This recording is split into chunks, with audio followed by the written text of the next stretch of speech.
big do you think this room is? Good morning. Welcome to CES. Welcome to Nvidia Live. Setting the stage, we are live at the Fontainebleau Theater here in Las Vegas. In just about an hour, Jensen will take the stage to share Nvidia's vision of where AI is headed. And this panel has the daunting task of warming up this really smart audience before the most legendary keynote speaker takes off. What we will do is first start with introductions, and then we will have a panel of industry experts to talk us through a wide range of topics within the AI ecosystem. So starting with myself, I'm Vivek Arya. I'm a semiconductor analyst at Bank of America Securities, and I'm joined by... I'm Sarah Guo. I'm the founder of AI native venture firm Conviction. And my name is Mark Lipatzis, a senior semiconductor analyst from Evercore ISI. Great. Thank you, Mark. So in this first session, we will talk about AI infrastructure, where we are coming from, where we are headed, and we are joined by Sridhar Ramaswamy, who is the CEO of Snowflake. Before I bring in Sridhar, let me just kind of walk you through a memory lane. AI is not the first large deployment in technology infrastructure. We have had the build-out of the internet, the rollout of fiber optic capacity throughout the globe. We have had the rise of cloud computing. We have had a big infrastructure cycle in 3G, in 4G, in 5G. Before I joined Merrill Lynch, I used to work in industry, and I have often lived through the boom and bust of some of those cycles. So that's why it's fun for us to contrast what we are seeing now versus what we have seen before. And you know, it's always risky to say it's different this time, but it is different this time for the reason that in the last 3 years, almost $800+ billion has been spent on AI infrastructure. And if I look at our forecast, close to $600 billion will be spent on AI infrastructure in 2026, right? So that's a lot of funding. You know, the question of where is this money going? What is the return on investment? You know, this B word, the bubble word, comes up a lot. In fact, I was reading Bloomberg yesterday, and they mentioned that just in the month of November, there were 12,000 articles with the word bubble right in them. So in my view, we actually have a bubble in the media headlines that talk about you know, where AI has been going. From my perspective, there are 3 things that make this infrastructural cycle different. Number 1 is the fact that there has been seamless adoption. Number 2 is high utilization. And number 3 is the amount of funding and the amount of very well-financed capital that is going into this infrastructure. So if we go through these 3 topics quickly, first of all, seamless adoption.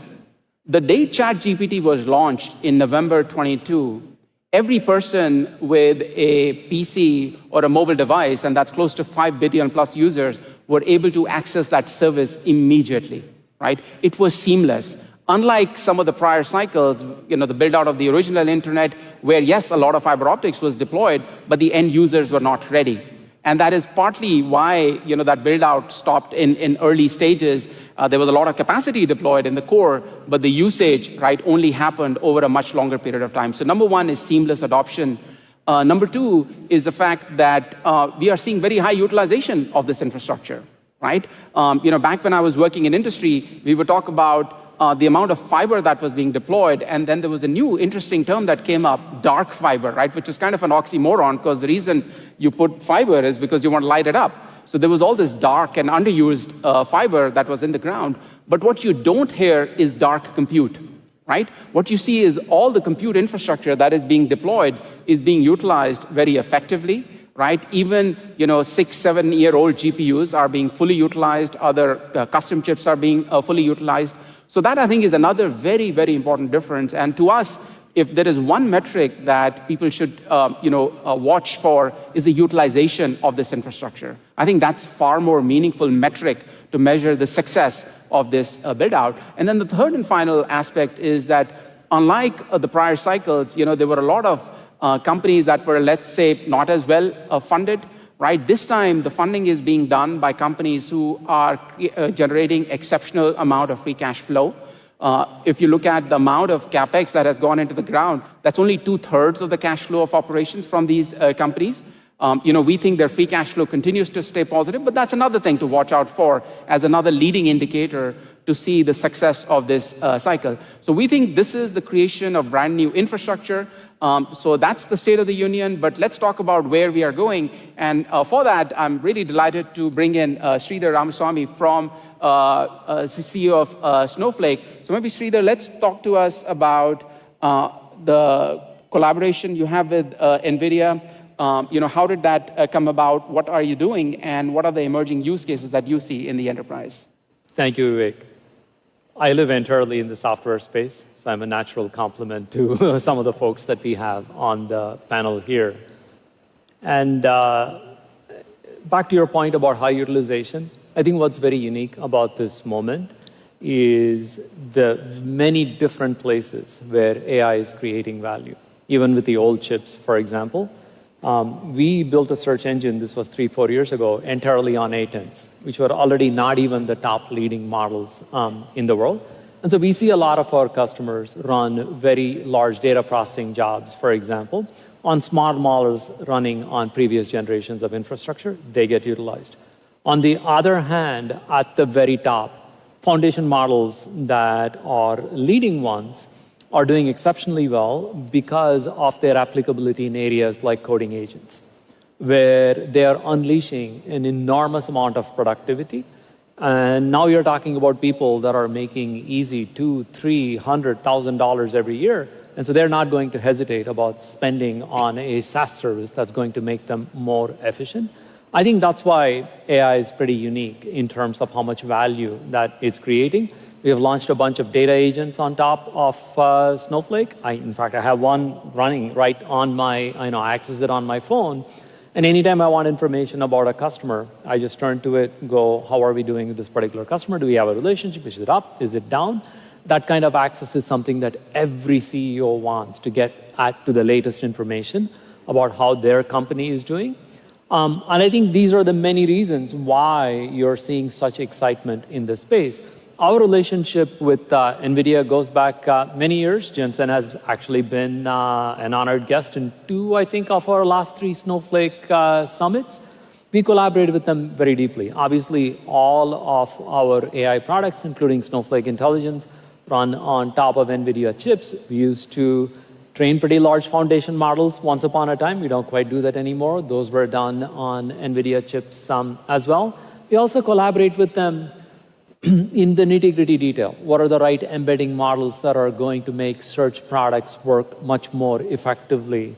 And I think the big prize that we are both after is in the future when GPUs can be applied not just to specialized inference on top of foundation models, right, but also to things like data computation, which is what we specialize in. So I think we're very much in the early innings of how are GPUs, how is accelerated computing going to impact a lot of things that Snowflake does. Right.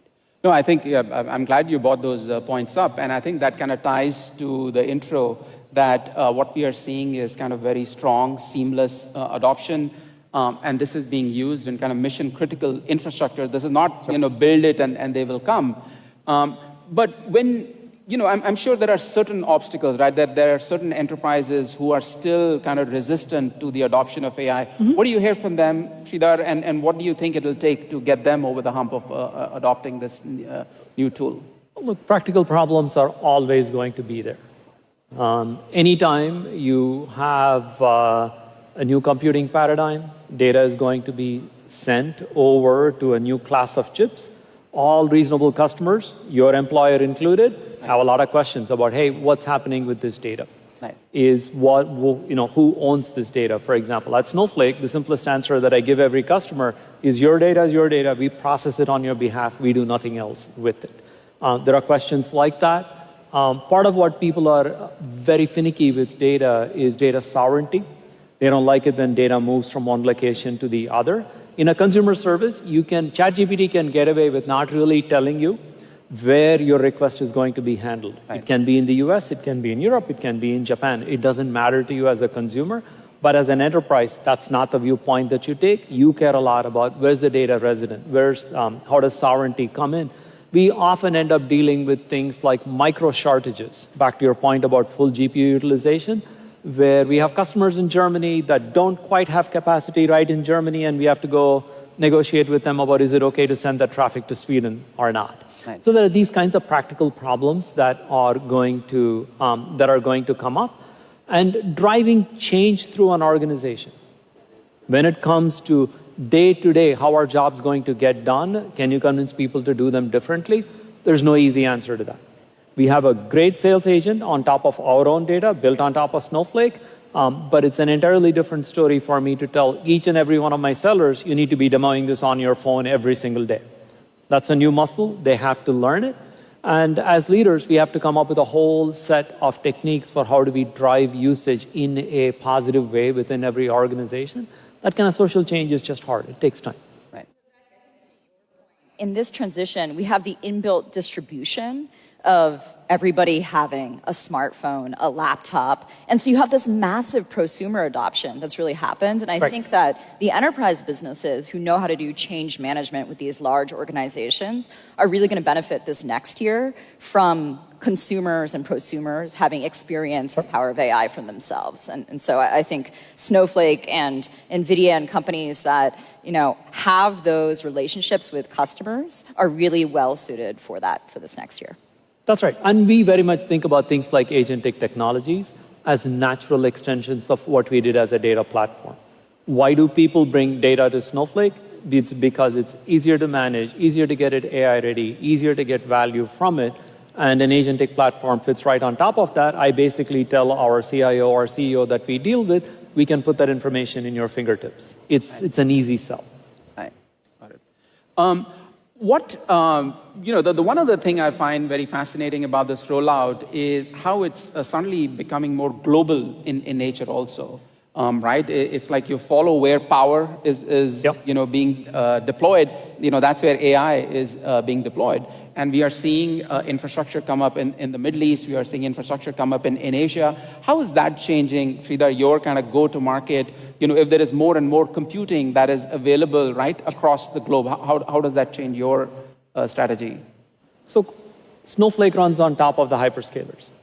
And we have benefited from effectively infinite compute capacity when it came to regular computing. That's what has defined Snowflake's success, because we often rent CPUs on demand. We don't have to make pre-commitments. And so that model actually has carried over on the GPU side. I don't worry, for example, as much about bubbles, because we are not making large commitments. We are not buying hardware. We are not setting up data centers. Neither are our customers. You don't need to make pre-commits in order to use AI and Snowflake, in order to use Snowflake intelligence. It's actually very, very beneficial for there to be large deployments everywhere, because as I said, data sovereignty is very much an issue. In the geopolitical environment that we live in, a customer in Germany wants no part of that data going over to some other continent, let alone or anything else. So I think from that perspective, this build out is very, very helpful, that it is more and more decentralized, and demand for that is going to keep going up. And how do you see this evolution between open and closed models taking shape? Does that influence, Sridhar, what you do at Snowflake? It does only in an incidental way, at least right now. And the reason for that is the frontier models, the 4 odd companies that make these amazing models, are so much better than everyone else when it comes to key applications like agent tool calling, like coding agents. And so there is very much a demand for that. On the other hand, as things mature, people want to run them at massive scale, which is where open models become more and more important. The one thing that we all need to remember now as a country, as a hemisphere, is that open models end up influencing developer mindsets enormously. At the end of the day, it's only the few thousand engineers that work at OpenAI that have access to the latest and greatest that OpenAI has, and it's a small environment.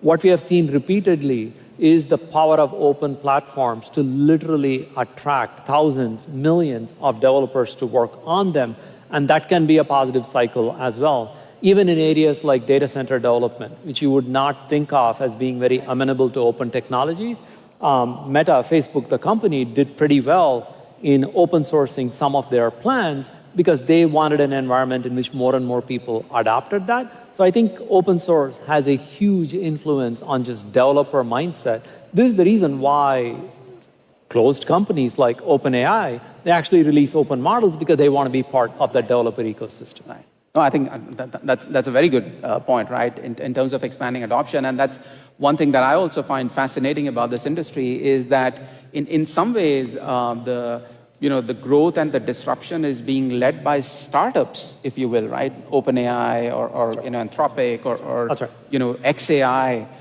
right? And they're challenging, right, these really large incumbents, which I would imagine is healthy in some ways. That's a good thing right? for society. I mean, all these large public hyperscalers, they were startups, themselves, right? They challenged the status quo, when they were coming up. So I'm sure it's not an easy fight, right? Many important decisions have to be made, but it's very interesting to look at it, right, from the outside. Maybe Sridhar, one last question from my side. Talk to us about where you are seeing adoption by way of end markets. Yeah, which end markets are more open to adopting AI? Which end markets are kind of, which verticals are kind of lagging behind in their adoption? It's a fascinating topic because it's very, very broad-based. Absolutely, folks in the financial sector, especially people like asset managers, they tend to lean into technology because they have less regulatory scrutiny, say, compared to a big bank, which just has a lot more to answer to. So the financial sector always leads the way in terms of adopting AI technologies. I would say the sleeper hit in this world has actually been healthcare. You don't think of doctors as rushing over to use the latest tools, but a lot of what they do is tedious work. Taking down notes after every single visit, making sure that they are accurate. And all of us have jokes about, doctors and their inscrutable handwriting. And I think areas like that are also seeing a fair amount of adoption. Is really broad-based this time in terms of the value that people are seeing from AI. And a lot of it, similar to Google search, has been because of the presence of something like ChatGPT that you and I and the 7 billion people in the world that have access to phones can all get to. I think that is really driving a broad-based adoption. And I think what's also really interesting is that unlike Google search, which effectively put out enterprise search, there was no enterprise search once Google succeeded. What I think is unique about this moment is there are all of these interesting applications, like coding agents, that are thriving more in an enterprise context. And ChatGPT isn't really just sweeping the field. So I think that's the other interesting point in terms of the simultaneous growth of both consumer AI as well as enterprise AI. Right. No, and I see, from our enterprise also that there's a lot of, so-called dark data that is sitting there. That's right. Right? That if it is ingested, properly and kind of curated properly, the amount of insights, right, that can be generated from that. So is the missing link, Sridhar, the kind of the productizing of that? Yes, we have the kind of the basic underlying infrastructure in place. Is that how do we take this to actually making a product that is, easy to just click and drag and drop and use? Is that the part that we should be looking forward to? Also, that's an ad for Snowflake, because that's what we do. We make data AI ready, but much more, we also help people put governance on the data. At the end of the day, again, for a company like Bank of America, unauthorized access to data is a very serious problem. Regulators take a very dim view of stuff like that. But part of what companies like Snowflake do is they bring along a governance framework. They bring along long expertise in making sure that the right data is accessed by the right person at the right time. But back to you, I've met lots of customers who will basically tell me stuff like, yeah, we have 20 years worth of contracts sitting in some SharePoint repository. And I generally email some person and say, hey, how about that contract from 8 years ago? They'll come back to me after a week. That's the value that's in front of a bunch of companies to create. And that's what's exciting about this moment. Right. Sridhar, thank you so much for speaking with us. It's a great segue into talking about the foundation and the data infrastructure to now the generation of agents and AI applications further up the stack. Well, thank you, folks, for having me. Thank you, Sridhar. I appreciate your insights. Mark, what's your takeaway here? Well, I think for me, what's fascinating is the expression that you used, early innings, right? And I think about other technology transitions. You think about the iPhone started off with 6 apps. I remember when the PC came out and replaced the mini computer, we were wondering, what are we going to use these things for? Like, are we going to put our recipes on there? Then you had word processing, and then you had spreadsheets and Adobe and all these useful, all these useful apps. And from my standpoint, like, how do you invest? How do you invest to support demand for workloads that don't even exist yet? And it goes to the point that Vivek started out with. The utilization of these processors that are getting deployed is as huge as the spending seems, is 100%. We hear that, and the forecast for CapEx just continues to go higher and higher. Absolutely. If anybody has dark compute, as Vivek mentioned, maybe you can just share it with Harjot and Shiv and me and our portfolio companies. We'll happily take it and use it. I'm super excited to talk to the founders of Abridge and CodeRabbit now. Thank you guys for joining us. And talk a little bit about 2 areas where we've just seen a massive surge in adoption of AI within verticals and horizontal functions, healthcare and coding. Healthcare, as Sridhar just mentioned, has been a bit of a surprise for those of us who have been looking at healthcare and investing in it for a long time.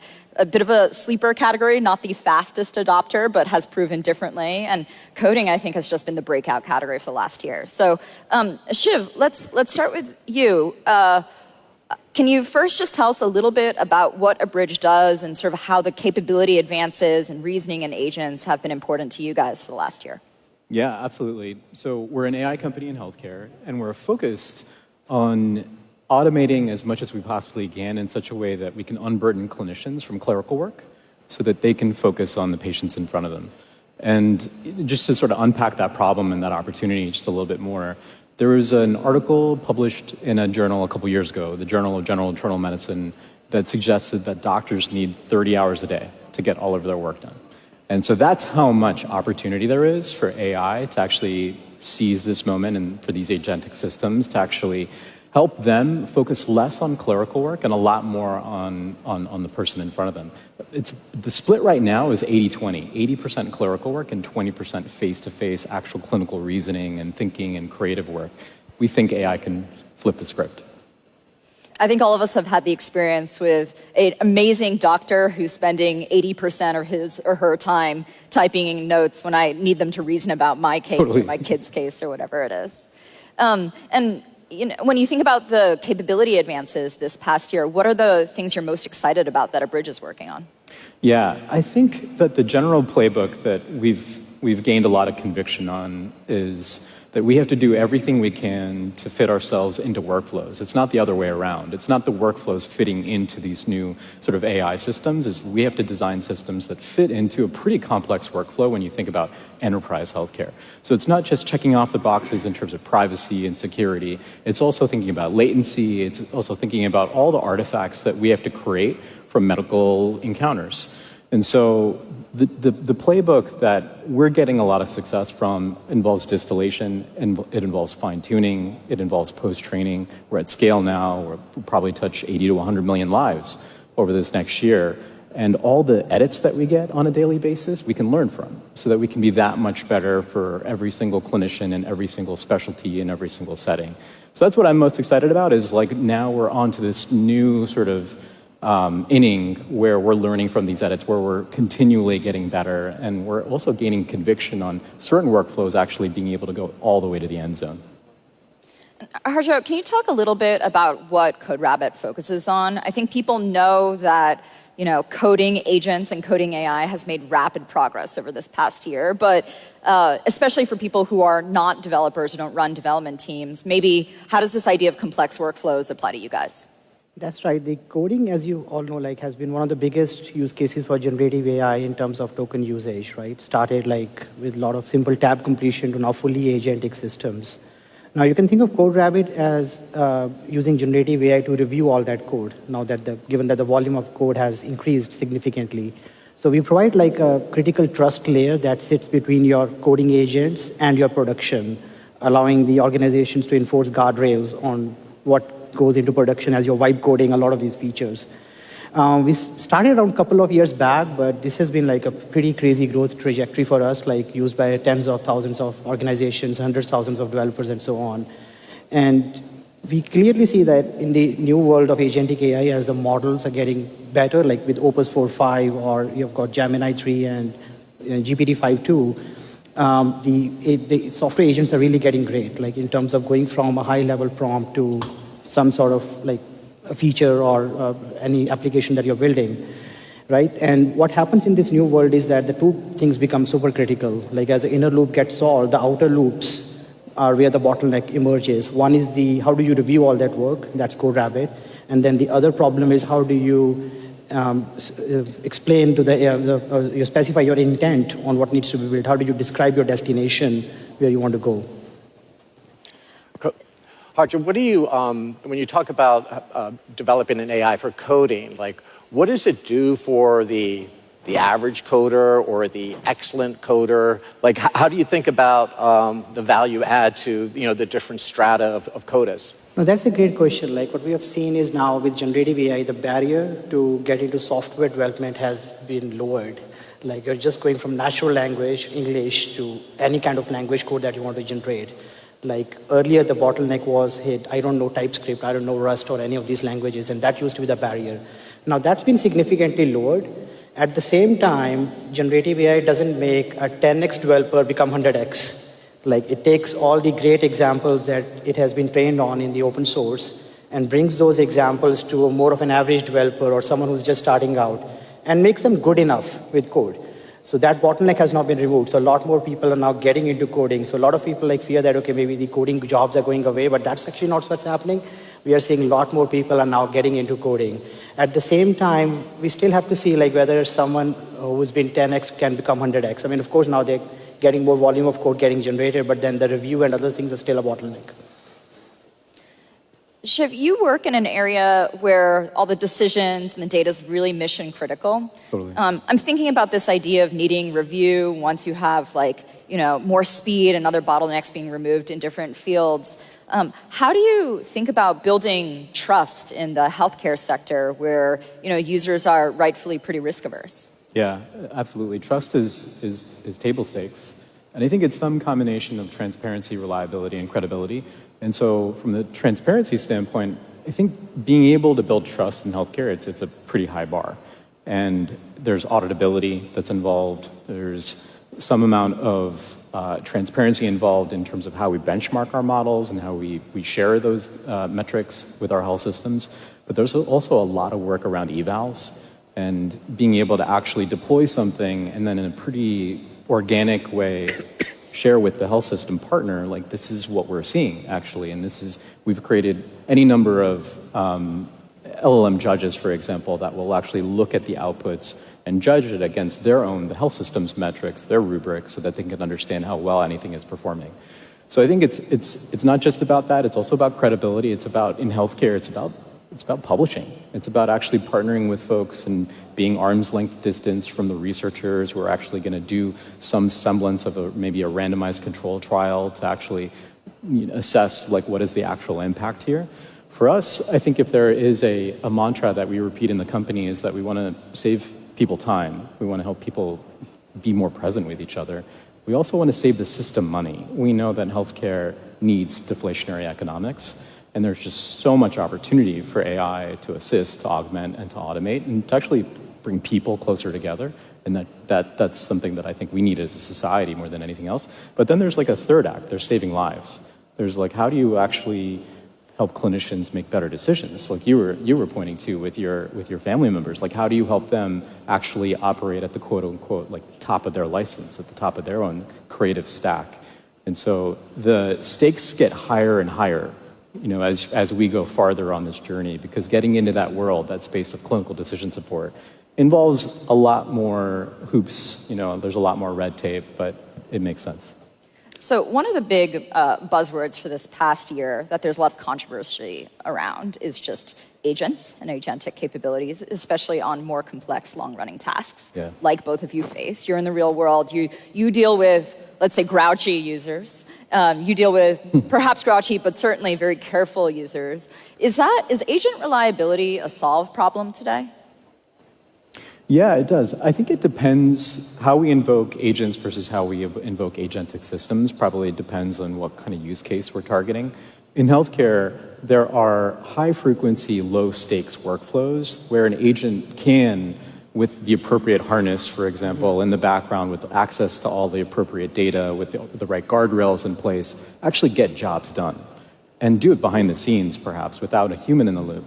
But then there are tasks, there are jobs that should involve a human, especially in healthcare where maybe like a chemotherapy is involved or some like new diagnostic or therapeutic or some really important high stakes decision is involved. There should be a human involved. And so that's where a lot of our early sort of products have focused, is those sort of experiences where we have to fit into a system where humans are there to check the output and be that last mile. Yeah, I think in the coding side, it's been challenging and constant evolution, and people are still learning. Most of the use cases where we've seen strong product market fit for these agents has been very interactive use cases. Human being in the loop and having a constant chat session with something like Cloud Code or some of these agents that have now made, right? And the challenge there is like as soon as you go into like background agents where they can run for a longer horizon, the reliability is very, very low. And you would see that in every organization out of 10 developers, maybe 2 or 3 are really crushing it with their cursor usage or Cloud Code usage, while the rest of the engineers are still struggling with the right prompting techniques. And it becomes really challenging because unlike your self-driving cars where you put in your destination, it takes you there, in coding you're describing your destination. And if your description is not accurate, the agent may run for 30 minutes, but you will end up with a lot of slop, right? And that's where like the challenges have been around human in the loop, how frequently those agents should come back with counter questions. And another thing has been like the tool calling formats. Like there's been a lot of discussion around how do you act in the real world, like sandboxes, for instance. Can we generate code to do everything? Like there's a big philosophy and right now that like for every action, there should be code generation behind it, right, to make it more accurate. So those kind of things people are still figuring out. One question, Sarah, if I may. I'm curious, what is the biggest barrier to adoption in healthcare? Because right, that seems like such a natural, adopter, right, of this technology. You think that the underlying technology infrastructure is acceptable? That's not the bottleneck? Is it the delivery of that? Is it that there are certain decision makers who have a natural, to your point, whether it's a regulatory aspect, right, whether it's the privacy aspect. So what needs to be solved for there to be much broader and faster adoption? Yeah, it's a great question. I think it's not technical. It's really change management, and that's the biggest challenge. Healthcare is an industry that, for a lot of good reasons, has moved slow, but that's not this moment right now with AI. Healthcare is actually moving faster, arguably, than any other industry in taking in AI, and a majority of doctors in this country are using AI in some way, shape, or form every single day that they're seeing patients. So I think the real challenge as we start to, or continue to scale, but also get into new use cases that AI can take on, is going to be around change management. It's going to be around putting new solutions in front of users, getting them used to these very, very fast feedback loops. Nice. The ground is shifting so quickly. Every couple weeks, there's some big improvement. For us, for example, we do a lot more context engineering than we used to. We pull data from not just, say, a medical record system, but maybe from a payer system, maybe from textbooks, and we're engineering that together with a conversation to create output that's compliant, that output that's also clinically useful. And maybe last week's user didn't benefit from that, so how do we get them to retry that solution next week and the week after? And so I think that's probably the biggest challenge. At the same time, I think it is a pretty historic moment right now where it's moving very quickly in healthcare. One question I'd have for you guys running these scaling AI companies is a change in the environment that's happened over this past year that a lot of folks in our portfolio are taking advantage of is increasing availability of competitive open source models. What is that, how does that factor into your product roadmap or, how you guys think about cost and model vendors? Yeah, the costs are a big concern, especially in the coding space. You have seen the pricing models were broken very publicly for companies like Cursor and all. Like, how, like, do you do per seat pricing or do you do usage pricing with tokens and so on? And really good agent harnesses actually use ensemble of models these days, where, like, I would say 12 months back, the open source models were like pretty early, but now we are seeing increasing use of open source models in some parts of the harness. Because the question really now for a company like us is like, where does it make sense to pay a premium for something like Opus 4.5? What are those workloads? And there was a moment in time where the narrative very strongly in the industry was you can only use the best coding model, no matter how expensive or slow it is, and open source can't catch up. And you feel that's different now? That has changed now, for sure, right? We have seen really great open source models which have started replacing some parts of even our workloads, like summarization and some of those like exploratory, like how do you do grep searches on the code bases and so on. So those can be done really well with some smaller open source models, which are very cost effective. And then you have all the flexibility that you could also fine tune to the way of your liking, right? But the premium models still are like premium models. Like, I mean, if you're going with something like code review, which is a very reasoning heavy use case. So we are like one of the biggest users of some of these reasoning models like Opus and GPT-5 on the highest settings. Yeah, but the open source is catching up for sure. Shiv, everyone knows that coding is a very compute-intensive AI application. You can just trade more compute for better output. Is that true in healthcare? Are you guys a compute-heavy organization or a reasoning-heavy product? Yeah, absolutely. I think there's the training of the models, but there's also all things related to inference, and that's where Nvidia Stack is a boon for us, because fitting into the workflow means that there's uptime concerns, there's latency concerns, in addition to all the concerns around accuracy. Right, inference is a very complex problem, actually. Yeah, exactly, and you don't get a retry, with patient care especially, like the stakes are high enough that we have to help our health systems understand that we're always going to be delivering the most premium solution. Now, underneath the covers, that might look, and increasingly looks like a very bespoke stack.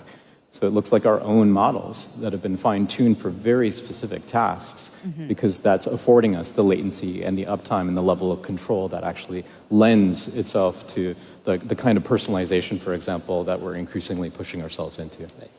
And the other thinking in our company has been like, it's a habit change that we are trying to bring. Like, I mean, even if we are like going negative gross margins for a while, it's the new habits that are forming. So we want to use the best models possible as much as possible. I will ask you 2 rapid-fire questions if we have a minute for it, and I'll put you guys on the spot. One is, does the open source thing work? Is it sustainable? Because I think another part of the core narrative over the last year or two has been, in the scaling era, it's so expensive to invest in training proprietary models, open models, that it's only supported by a very few companies. Do you believe that? Is it important for your roadmaps? It's changing, I would say, like, especially in the coding space, because everyone has access to the same data. The proprietary models were moving much faster than whatever you were fine-tuning had a very short shelf life. So all that investment in custom data sets never made sense, right? But now we are going into a world where like the open source has caught up and some of this training starts making sense, especially on the agent trajectory where you clearly want to guide the agent in one direction or the other on the long horizon tasks. And some of the latency tasks as well. I mean, we are now starting to use some of these faster grep models, which search code bases, which are fine-tuned towards that. So yeah, it's interesting on that front. And Shiv, you guys train? Say it again? You train internally Absolutely. your custom models, and you don't feel like you need to go spend the budget of OpenAI to do it. We feel like when there is a new foundational capability that comes out, we need to make sure that we understand it and that we use it if it's going to amount in a better user experience. But the stack and the product is so complicated that it ends up being that, I'd say these days, well over half of what we're shipping, at least today, is an in-house sort of product. And so I think the ground is always shifting, and we have to be agile, we have to be dynamic, because the last thing we want to do is ever fall prey to sort of some sunk cost fallacy or be on our heels when something crazy, new, exciting comes out. But at least at this moment in time, and I think at that application layer in vertical industries like healthcare, having more control makes a big difference. So LLMs have not commoditized then? I think for vertical tasks, no. I mean, I think that there's so much work that you have to do on top of them in order to actually create that differentiation that helps you win. I have to ask you a question I ask of any successful entrepreneur, which is a very self-interested question, but you're innovative guys. There are, a first cohort of AI native application companies that are working. What do you think is about to begin working? Because I'd say of the current cohort, it's actually like not that predictable that the things that began working would work as well as they have, right? You have Harvey, Sierra, HeyGen, Bridge, CodeRabbit, Cognition, like it's a whole bunch of different areas, some of which have very difficult users, some of which are more conservative industries, some of which have not been great technology adopters. What do you think is an app area that's going to begin working, or a particular workflow in 26?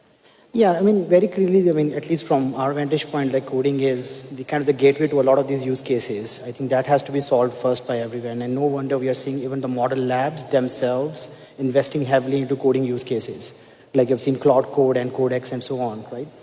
And as you get better with reasoning and the coding, I think a lot more other use cases also open up. I mean, as I said earlier, like the code generation is kind of a way to do all kinds of actions and actuation, right? And in terms of startups, the opportunities I would say is in the second order effects. Mm-hmm. Like the larger companies like Nvidia, they're the first order effects. They're bringing up around this change around coding, taking off on the code generation. But for startup entrepreneurs, my advice is usually like look at these opportunities on the second orders. Like what will happen if this happens? And for example, like code reviews become a bottleneck. We saw that coming 2 years back. My first startup was also like that, if you remember, Sarah, like 10 years back. Absolutely. We saw observability will become a bottleneck when your microservices take off. So that's usually like how I see the opportunities. Shiv, what about you?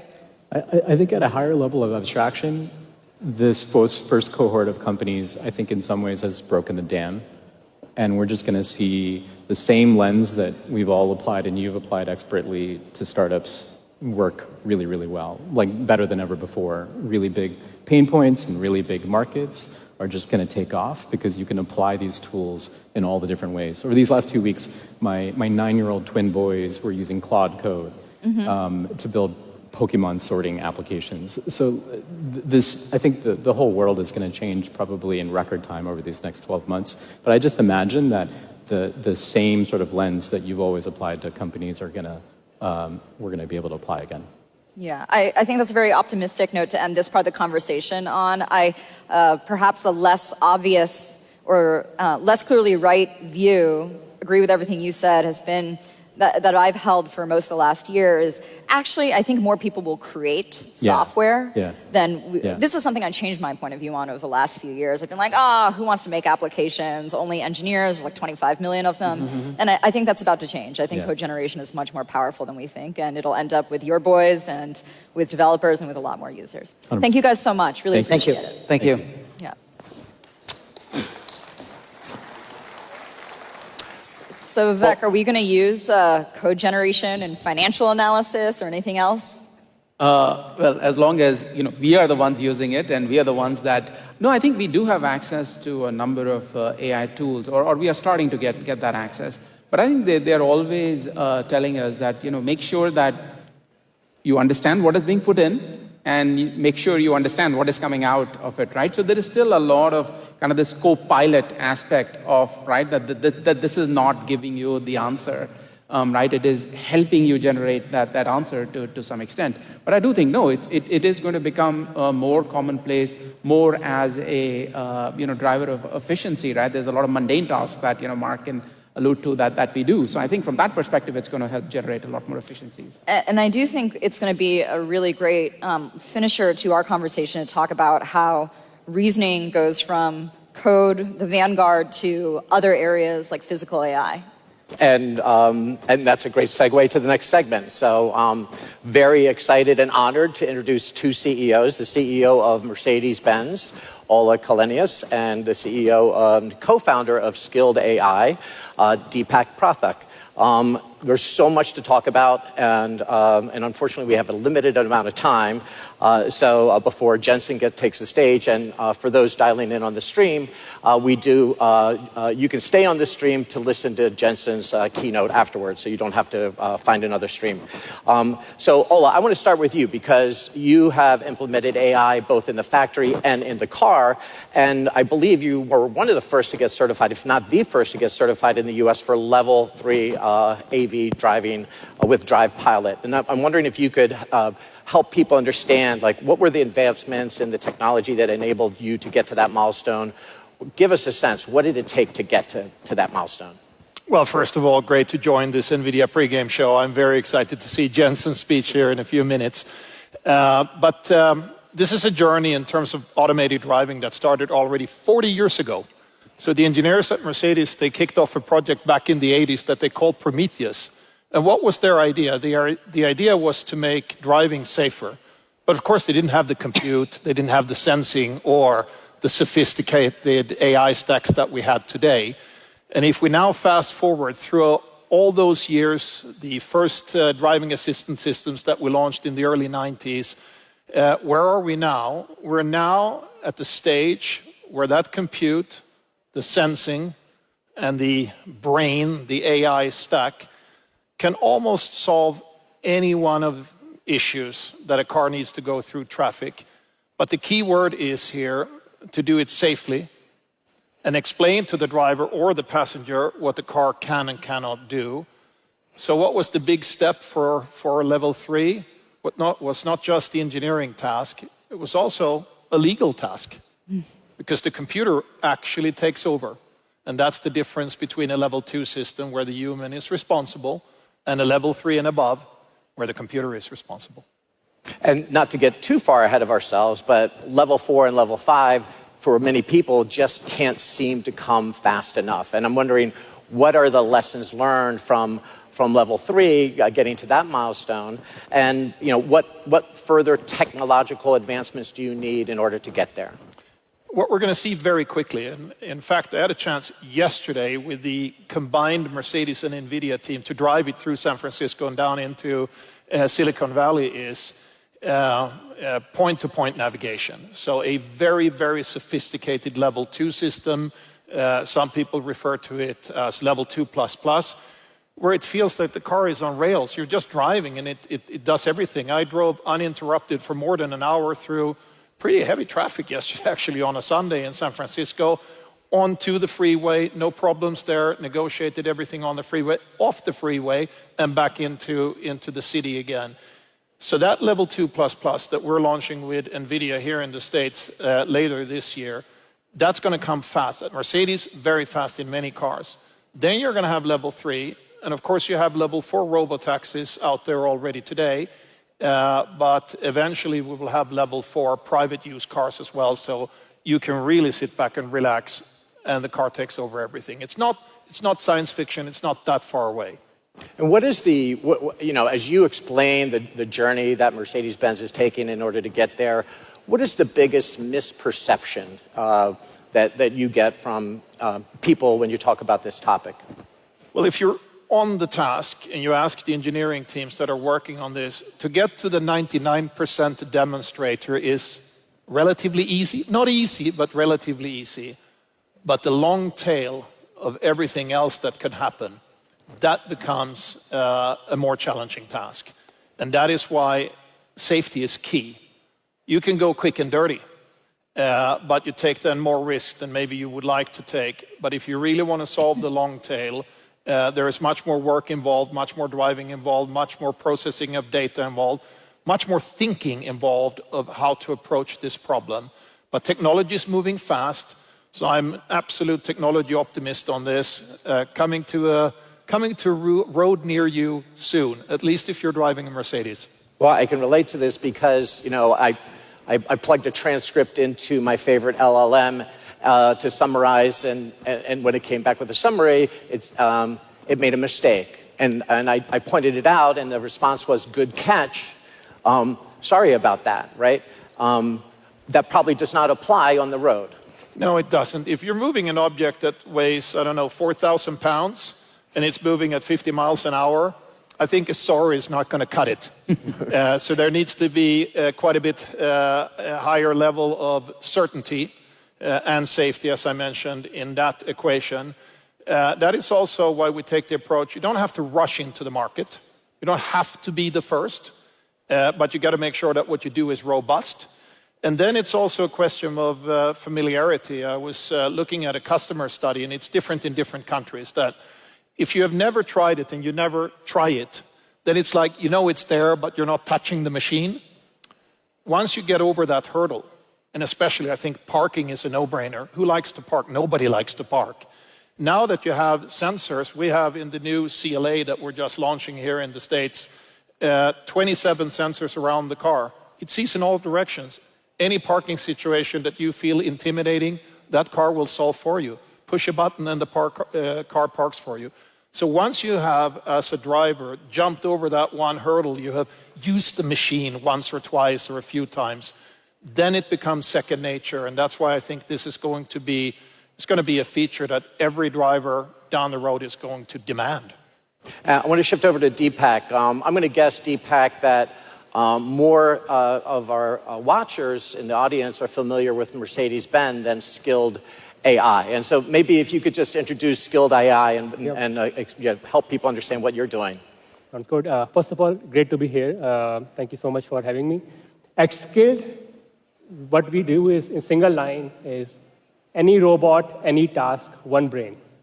We are building a general purpose brain for robotics. When I say general purpose, it often gets discounted. It's a general AI model, but it's a general model across robot hardware. We put the same brain on a human-like robot, humanoids, same brain on a dog-like robot, quadrupeds, same brain on an arm on an AMR base in a factory. So why do we go so general? There are two reasons we do it. First is, if you think of robotics as an area, what comes first to your mind? Like, if you think of language models, you think of a brain. You think of robots, you think of hardware. You do not think of a brain. But for the last 70 years, for the last several decades, there are so many impressive robotics demos out there. Still, every year it feels like robot will take away my job, come to my home and do my stuff, but doesn't happen. And the reason for that is, what has been missing is a general brain. It is very difficult to work in scenarios where there is variability and randomness in the scene. Second reason for us is, I love Mercedes car, but in the hardware space, whenever there is one product, there are multiple different kind of hardwares which are there, like different car companies, different cars. Even for robots, it's even more true. Like one robot for your factory, one for home, maybe different form factors. You have dog-like robots, like more cute robots. With being general across robot bodies, we can leverage data from any source and create this data flywheel, which can keep on fueling the progress in this area. So, Deepak, I think that the industry, the robotics and AI industries together have agreed that data is the problem and why we don't have this brain yet. And so you said you solved one problem structurally where you can collect from different sources. But what is your philosophical point of view on what it takes, right? Because there's actually, in my understanding, huge dispersion of opinion here, where some people are like, it's world models, we're going to get it all from video pre-training. Some people believe, sim to real, RL, we can solve this problem in simulation. Others believe you need on-robot data collection, and it's just going to be as expensive as it is. Egocentric data, what's the answer here? What's the recipe? I've been in this area for the last 15 years. I'm also a professor at Carnegie Mellon University in robotics. There is no magic bullet, right? Unlike digital AI, like LLMs, like in case of OpenAI, ChatGPT, these language Gemini-like models, there is data on the internet. But there is no data on the internet for robotics. So all this craze about generative AI, we cannot apply to robotics because we are missing the data on which we train these models. So what do we do? And so implicit in that is video like YouTube is not enough. No, it is enough, right? Okay. So what we do is we have to bootstrap the problem somehow. The golden data is, of course, the robot data, because that's the true data that you're getting. But you don't have the robots deployed, right? So you have to first somehow bootstrap the problem by some means. So what we do is we bootstrap from human videos, right? By watching humans do stuff, like egocentric videos, could be third-person videos from YouTube or Flickr. But watching alone by itself is not sufficient, because if it was sufficient, I could play like Federer. I've watched many of his games. I can play nowhere near it, right? You have to practice and try and fail. But failing millions of times is not possible in the real world. That's where simulation helps us over there. So real human videos and simulation, that's how we bootstrap. And then you create a base layer with that. Then you have to fine-tune that model for a variety of tasks. Let's say for some work in a Mercedes-Benz factory. Then we can collect teleop data in that setup and fine-tune it. So there is no one such answer, but you put them in a recipe to get around the fact that there is no robot data. But 10 years down the line, when there are lots of robots out there getting data, then this problem will hopefully go away at some point. Maybe one question for Ola, Mark, if I may. Please. In terms of the technology hurdles, Ola, is it the level of training and the model building where level 4 and 5 needs to work better at? Or is it what is in the car and the number of sensors and the trade-off between how many sensors you can have versus the cost and the compute requirement? Like, which is a bigger challenge? Or they are both challenging, and where do you think the industry is in kind of addressing those two challenges? You have to approach both in terms of the sensor set that you choose and the level of compute. And working with Nvidia, of course, we know we have the best compute. It's also, cost is a factor, but I would say safety is even more important. So we think in terms of redundancies, everybody knows that an airplane with autopilot and so on has some level of redundancies. And that's how we at Mercedes approach a car as well. You need to have some level of redundancies, especially as you go above into level 3, level 4. Work with redundancies, because what if one system fails? Is there another signal, hence another layer of sensing that is picking up something that creates awareness of the situation and can make sure that you don't make a wrong decision? And as you said, you cannot just go, oh, I'm sorry, I didn't see that object. So I think that's one aspect. But ultimately, to crack the nut, I think it is the data and the learning. So the long tail that I was describing, it is working that. And there is no shortcut there where you can just push a button and now a very smart mathematical model and it's learning by itself and it's all done. You're going to have to go through the hard work as well. You're going to have to do the miles. And if you have, as is our case, 40 different models, those sensors are also going to be in different places. So don't underestimate the additional application that you have for every car when you proliferate this technology. But the basis, your foundation needs to be right. If that foundation and that foundation model is right, you have picked the right sensor set, the right compute, you have all the ingredients there to get it right. It's interesting, you talk about it seems like you have a task-specific robot in a car, and you're designing for general purpose. And I'm wondering, Deepak, can you contrast, what does that mean, like a task-specific versus a general purpose, and the challenge you have for, identifying the different modalities and this concept of adaptability? Yeah, it's a really good question and heavily misunderstood at all times. Like, if you look at the example from the language community, I keep going into LLMs because we are in an AI panel here. So in LLMs, before these language models took over, in language field, every application was done in a very specialized manner. You would have a system for search, system for question answering, you have a system for math, system for coding, system for translation. Every single application you can think of, different systems. And guess what? Nobody used those systems. They were all really bad, right? So what was the main finding from this? The main finding was that you had to first go general and then go special, right? So with these models, we made general model, which can generally write code, generally write English passages, generally reason, and then you can now take these systems, and you can see in many enterprise applications, they take these models, they fine-tune them for their application, which is exactly what we do. Like, we are building this general brain to get the recipe out there, because if you go to one area directly, so cars is special because for cars, people drive car already to go from point A to point B. People love Mercedes car because they like to drive it, right? They are not driving Mercedes. One day they can help Ola to build self-driving. They have been driving it for the heck of it. They like it. But in robots, in other applications, there is no such way to collect data at massive scale. So if you can solve the generality first, then that can help you train these specialized systems with less data, which is the exact finding from these language models. So I would say we are going for a specialized, but with in between a general layer to reach there. We only have a couple of minutes left. Unfortunately, we could go for an hour. And Ola, I want to come to the other part of AI where you use AI, and that's in the factories. And can you help us understand, like one of the biggest questions we get, are you generating a return on the AI investment that you make? And I'm wondering if you could talk about that. And, and another kind of high-level question I have is, does AI change the manufacturing cost curve? So when I hear Deepak talk here, I'm excited because I know the work that is going on here in the robotics field, that's going to be one of the biggest, if not the biggest productivity gain in our factories in decades, or maybe even in 100 years. Because what's happening there is that we're going to have these different types of robots gradually taking over tasks in the factory.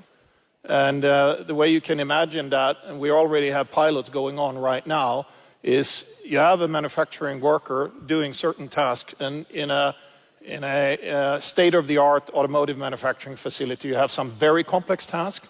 But believe it or not, you still also have very simple tasks in logistics where you're literally moving one part from one place to another. Why should we not be able to do that with robotics? It is happening, and I think that already in the next 3 to 5 years, it's like you're going to have your buddy, so you have a worker, but you have your robot buddy, but that robot buddy is a thinking machine.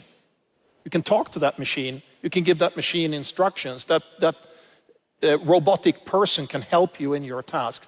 So this is huge. First baby steps are happening now. So we're testing it on the ground in factories now. But I see this also 3 to 5 years, you walk into our factories, it's going to be a different place. So keep on pushing, Deepak. But it's more than that. Together with Nvidia and the Omniverse tool, you of course build the factory in the virtual world before you even pour one bit of concrete. So you can have actually produced cars in the virtual world completely before you build the factory. Then you can debug it digitally using AI tools. So once you actually get into the hardware, it's almost like it's perfect. And that will make it also faster and less expensive to build manufacturing facilities. And then you have other AI things which are no-brainers, predictive maintenance and so on, things that will improve quality, improve yield and so on. That we have been doing for years. Then Omniverse and the next level in the factory, in the manufacturing space, is going to be robotics. Just one line to add to this, we are short of time, is that in his example already, like in a factory, which task do I pick if I have to go vertical? Like there are hundreds of tasks in a factory, and if I pick any one task, there are maybe only 3 or 4 people doing it, max. But every task is a bit different from each other. That's another argument why robotics inherently is a general problem. Deepak, that will have to be the last word. Ola, Deepak, thank you so much. Very exciting developments. We're very excited to watch your progress going forward. And with that, I think we're going to have to wrap it up. For those dialing in on the stream, stay on this channel. Jensen will be out shortly. Thank you. Thank you so much.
welcome to the stage NVIDIA founder and CEO, Jensen Huang.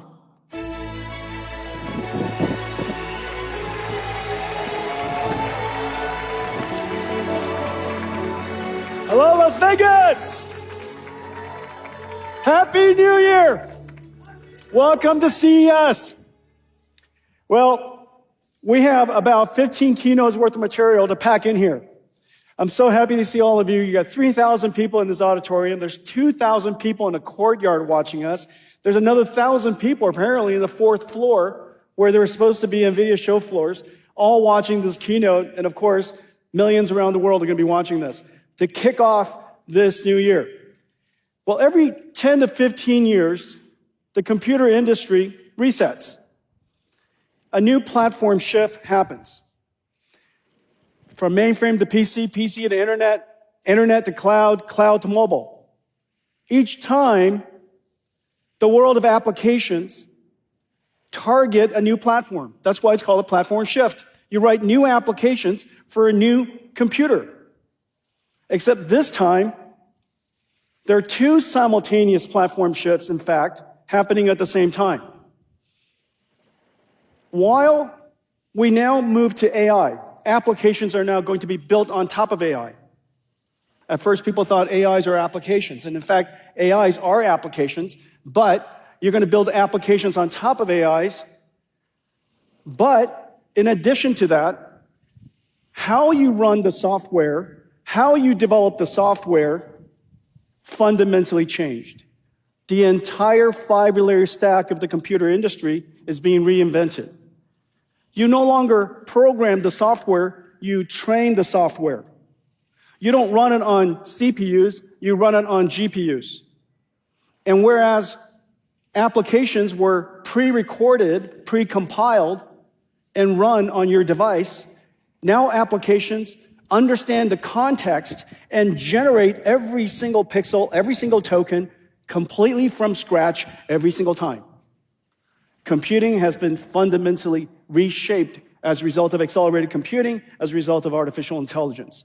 Every single layer of that five-layer cake is now being reinvented. Well, what that means is some $10 trillion or so of the last decade of computing is now being modernized to this new way of doing computing. What that means is hundreds of billions of dollars, a couple of $100 billion in VC funding each year is going into modernize and inventing this new world. And what it means is $100 trillion of industry, several percent of which is R&D budget, is shifting over to artificial intelligence. People ask, where is the money coming from? That's where the money is coming from. The modernization of AI to AI, the shifting of R&D budgets from classical methods to now artificial intelligence methods. Enormous amounts of investments coming into this industry, which explains why we're so busy. And this last year was no difference. This last year was incredible. This last year, there's a slide coming. This is what happens when you don't practice. It's the first keynote of the year. I hope it's your first keynote of the year. Otherwise, you have been pretty busy. This is our first keynote of the year. We're going to get the spider webs out. And so 2025 was an incredible year. It seemed like everything was happening all at the same time, and in fact, it probably was. The first thing, of course, is scaling laws. In 2015, the first language model that I thought was really going to make a difference made a huge difference. It was called BERT. 2017, Transformers came. It wasn't until 5 years later, 2022, that ChatGPT moment happened, and it awakened the world to the possibilities of artificial intelligence. Something very important happened a year after that. The first O1 model from ChatGPT, the first reasoning model, completely revolutionary, invented this idea called test time scaling, which is a very commonsensical thing. Not only did we pre-train a model to learn, we post-train it with our reinforcement learning so that it could learn skills. And now we also have test time scaling, which is another way of saying thinking. You think in real time. Each one of these phases of artificial intelligence requires an enormous amount of compute. And the computing law continued to scale large language models continue to get better. Meanwhile, another breakthrough happened. And this breakthrough happened in 2024. Agentic systems started to emerge. In 2025, it started to proliferate just about everywhere. Agentic models that have the ability to reason, look up information, do research, use tools, plan futures, simulate outcomes, all of a sudden started to solve very, very important problems. One of my favorite agentic models is called Cursor, which revolutionized the way we do software programming at NVIDIA. Agentic systems are going to really take off from here. Of course, there were other types of AI. We know that large language models isn't the only type of information. Wherever the universe has information, wherever the universe has structure, we could teach a large language model, a form of language model, to go understand that information, to understand its representation, and to turn that into an AI. One of the biggest, most important one is physical AI. AIs that understand the laws of nature. And then, of course, physical AIs is about AIs interacting with the world, but the world itself has information, encoded information, and that's called AI physics. AI that, in the case of physical AI, you have AI that interacts with the physical world, and you have AI physics, AI that understands the laws of physics. And then lastly, one of the most important things that happened last year, the advancement of open models. We can now know that AI is going to proliferate everywhere when open source, when open innovation, when innovation across every single company and every industry around the world is activated at the same time. Open models really took off last year. In fact, last year, we saw the advance of DeepSeek R1, the first open model that's a reasoning system. It caught the world by surprise, and it activated, literally, this entire movement. It's really, really exciting work. We're so happy with it. Now, we have open model systems all over the world of all different kinds, and we now know that open models have also reached the frontier. Still solidly 6 months behind the frontier models, but every single 6 months, a new model is emerging, and these models are getting smarter and smarter. Because of that, you could see the number of downloads has exploded. The number of downloads is growing so fast because startups want to participate in the AI revolution. Large companies want to, researchers want to, students want to, just about every single country wants to. How is it possible that intelligence, the digital form of intelligence, will leave anyone behind? And so open models has really revolutionized artificial intelligence last year. This entire industry is going to be reshaped as a result of that. Now, we had this inkling some time ago. You might have heard that several years ago, we just started to build and operate our own AI supercomputers. We call them DGX clouds. A lot of people asked, are you going into the cloud business? The answer is no. We're building these DGX supercomputers for our own use. Well, it turns out we have billions of dollars of supercomputers in operation so that we could develop our open models. I am so pleased with the work that we're doing. It is starting to attract attention all over the world and all over the industries because we are doing frontier AI model work in so many different domains. The work that we did in proteins, in digital biology, La Proteina to be able to synthesize and generate proteins, OpenFold 3 to understand the structure of proteins, Evo 2, how to understand and generate multiple proteins, otherwise the beginnings of cellular representation. Earth 2, AI that understands the laws of physics. The work that we did with ForecastNet, the work that we did with CorrDiff, really revolutionized the way that people are doing weather prediction. Nemotron, we're now doing groundbreaking work there. The first hybrid transformer SSM model that's incredibly fast and therefore can think for a very long time or can think very quickly for not a very long time and produce very, very smart, intelligent answers. Nemotron 3 is groundbreaking work, and you can expect us to deliver other versions of Nemotron 3 in the near future. Cosmos, a frontier, open, world foundation model. one that understands how the world works. Groot, a humanoid robotic system, articulation, mobility, locomotion, these models, these technologies are now being integrated, and in each one of these cases, open to the world. Frontier humanoid robotics models open to the world. And then today, we're going to talk a little bit about Alpamayo, the work that we've been doing in self-driving cars. Not only do we open source the models, we also open source the data that we use to train those models. Because in that way, only in that way, can you truly trust how the models came to be. We open source all the models. We help you make derivatives from them. We have a whole suite of libraries. We call the NEMO libraries, physics NEMO libraries, and the Clara NEMO libraries, each bio NEMO libraries. Each one of these libraries are life cycle management systems of AIs, so that you could process the data, you could generate data, you could train the model, you could create the model, evaluate the model, guardrail the model, all the way to deploying the model. Each one of these libraries are incredibly complex, and all of it is open sourced. And so now, on top of this platform, NVIDIA is a frontier AI model builder. And we build it in a very special way. We build it completely in the open so that we can enable every company, every industry, every country to be part of this AI revolution. I'm incredibly proud of the work that we're doing there. In fact, if you notice the charts, the chart shows that our contribution to this industry is bar none. And you're going to see us, in fact, continue to do that, if not accelerate. These models are also world-class.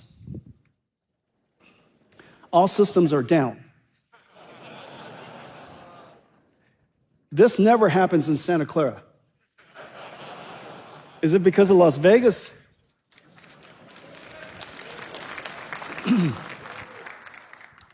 Somebody must have won a jackpot outside. All systems are down. Okay, I think my system's still down, but that's okay. I'll make it up as I go.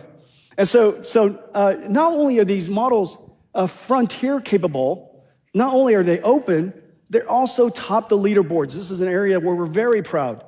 They top leaderboards in intelligence. We have important models that understand multi-modality documents, otherwise known as PDFs. The most valuable content in the world are captured in PDFs. But it takes artificial intelligence to find out what's inside, interpret what's inside, and help you read it. And so our PDF retrievers, our PDF parsers are world-class. Our speech recognition models, absolutely world-class. Our retrieval models, basically search, semantic search, AI search, the database engine of the modern AI era, world-class. So we're on top of leaderboards constantly. This is an area we're very proud of.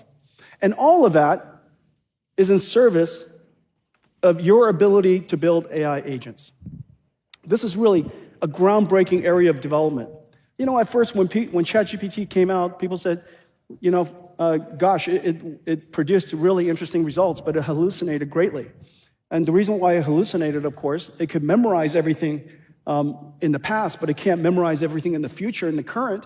And so it needs to be grounded in research. It has to do fundamental research before it answers a question. The ability to reason about, do I have to do research? Do I have to use tools? How do I break up a problem into steps?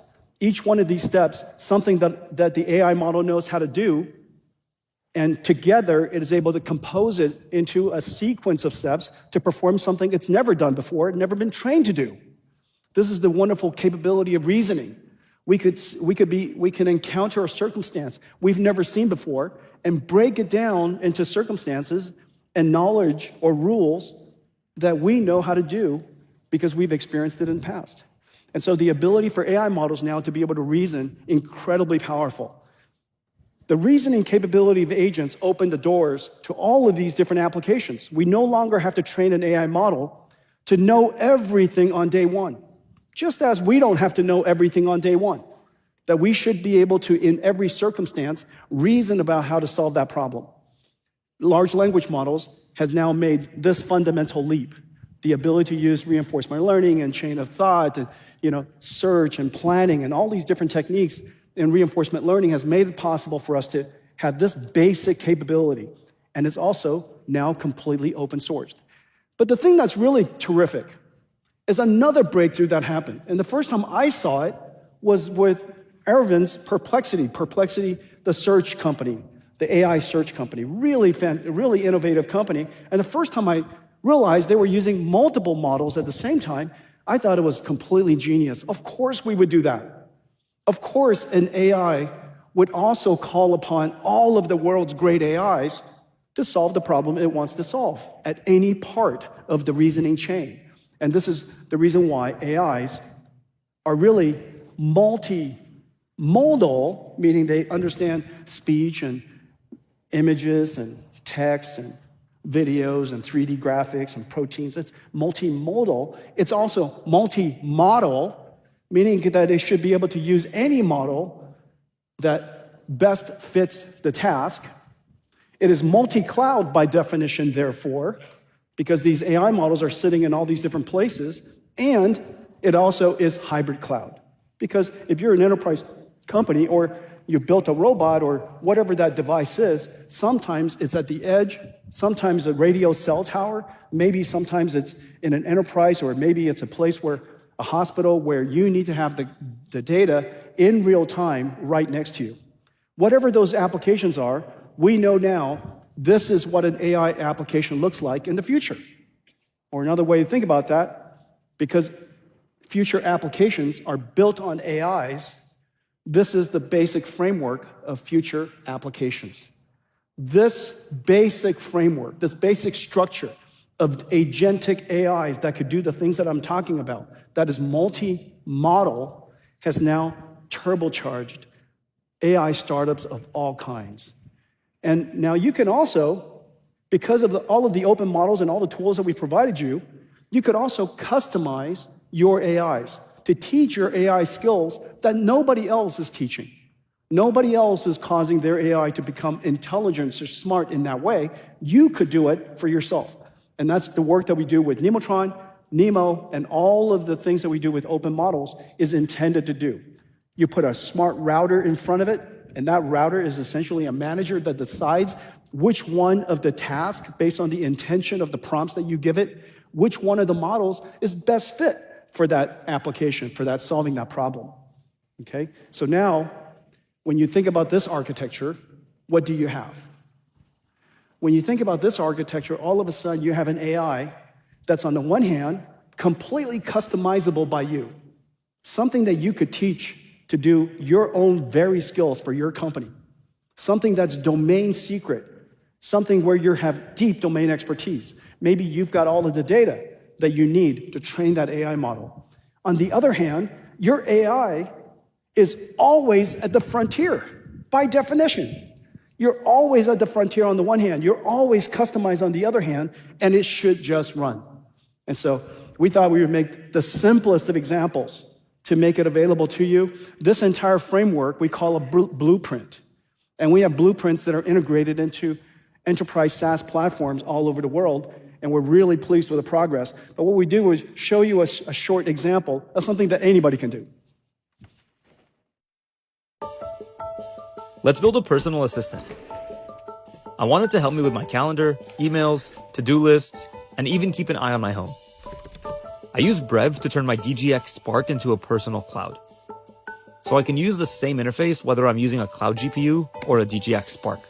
I use a Frontier Model API to easily get started. I want it to help me with my emails, so I create an email tool for my agent to call.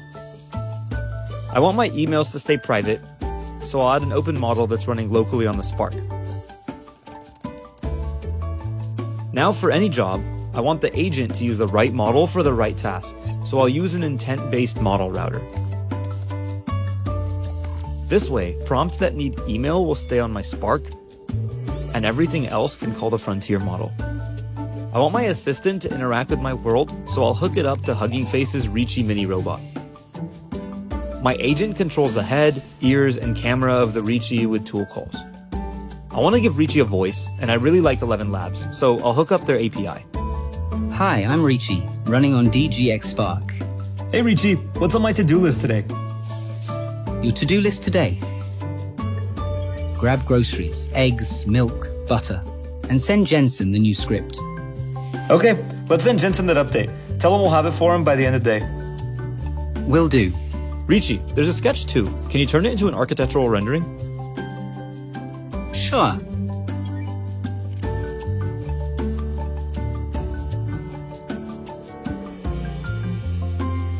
Nice. Now make a video and show me around the room. Here you go. That's great.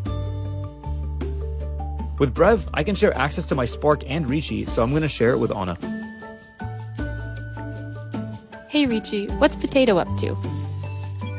He's on the couch. I remember you don't like this. I'll tell him to get off. Potato, off the couch. With all the progress in open source, it's incredible to see what you can build. I'd love to see what you create.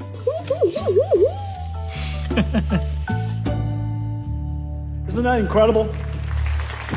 Now, the amazing thing is, that is utterly trivial now. That is utterly trivial now. And yet, just a couple of years ago, all of that would have been impossible. Absolutely unimaginable. Well, this basic framework, this basic way of building applications, using language models,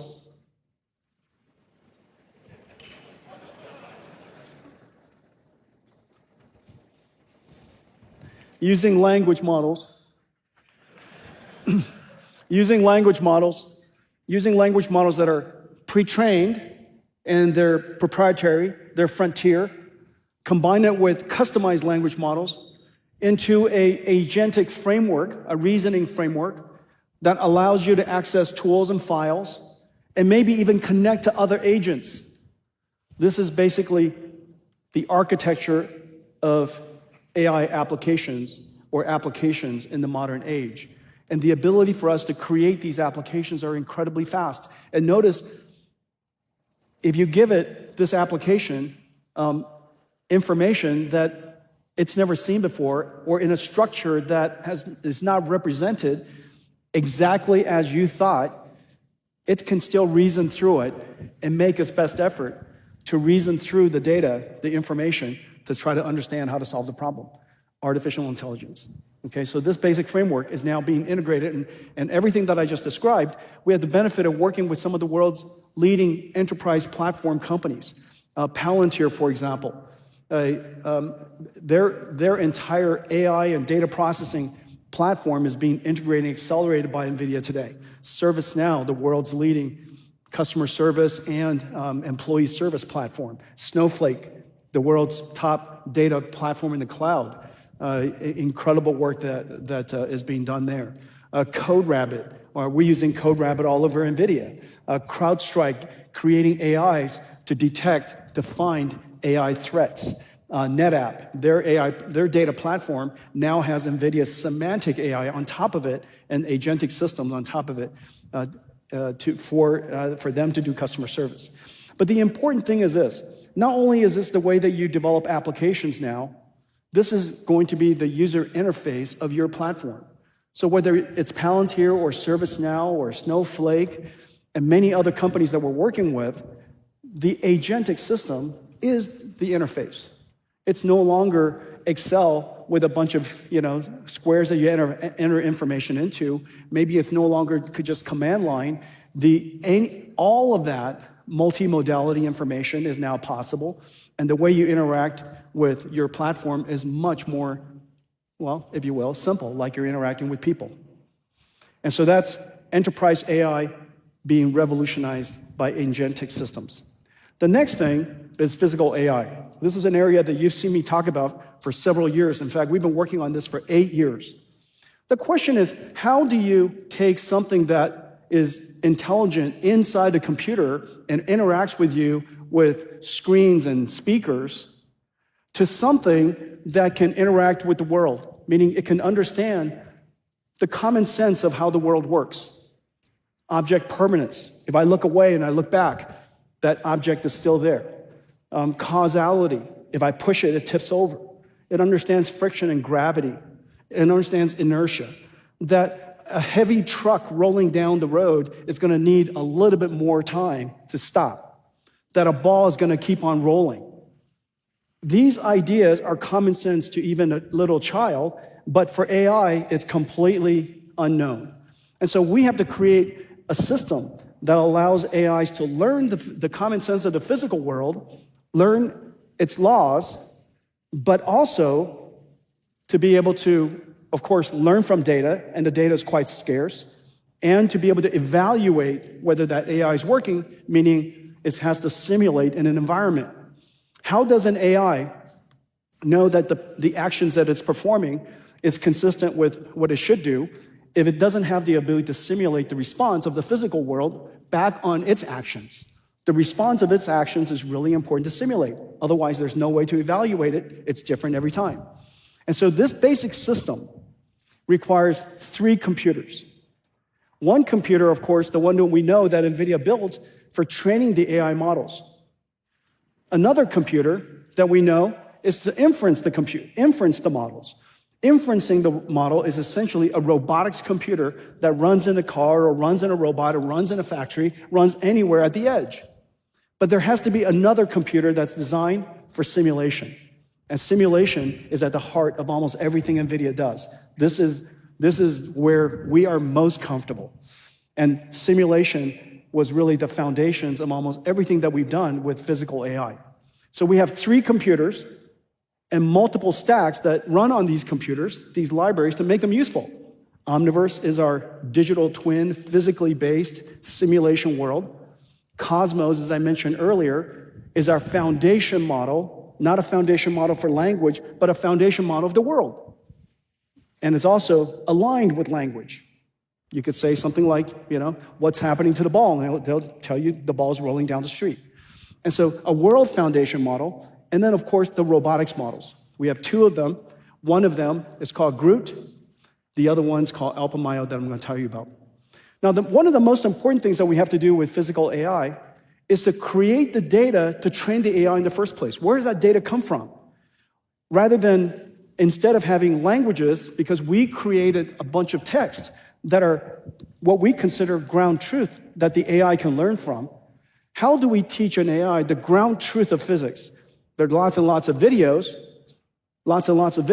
but hardly enough to capture the diversity and the type of interactions that we need.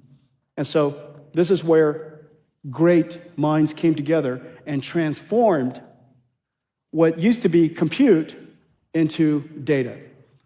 Now, using synthetic data generation that is grounded and conditioned by the laws of physics, grounded and conditioned by ground truth, we can now selectively, cleverly generate data that we can then use to train the AI. So for example, what comes into this AI, this Cosmos AI world model on the left, over here, is the output of a traffic simulator. Now this traffic simulator is hardly enough for an AI to learn from. We can take this, put it into a Cosmos foundation model, and generate surround video that is physically based and physically plausible that the AI can now learn from. And there are so many examples of this. Let me show you what Cosmos can do. The ChatGPT moment for physical AI is nearly here. But the challenge is clear. The physical world is diverse and unpredictable. Collecting real-world training data is slow and costly, and it's never enough. The answer is synthetic data. It starts with NVIDIA Cosmos, an open, frontier world foundation model for physical AI. Pre-trained on internet-scale video, real driving and robotics data, and 3D simulation. Cosmos learned a unified representation of the world, able to align language, images, 3D, and action. It performs physical AI skills like generation, reasoning, and trajectory prediction. From a single image, Cosmos generates realistic video. From 3D scene descriptions, physically coherent motion.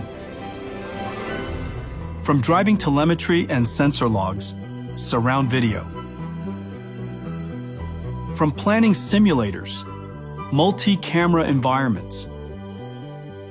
Or, from scenario prompts, it brings edge cases to life. Developers can run interactive closed-loop simulations in Cosmos. When actions are made, the world responds. Cosmos reasons. It analyzes edge scenarios, breaks them down into familiar physical interactions, and reasons about what could happen next. Cosmos turns compute into data, training AVs for the long tail, and robots how to adapt for every scenario.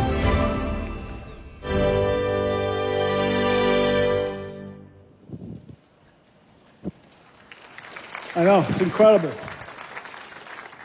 Cosmos is the world's leading foundation model, world foundation model. It's been downloaded millions of times, used all over the world, getting the world ready for this new era of physical AI.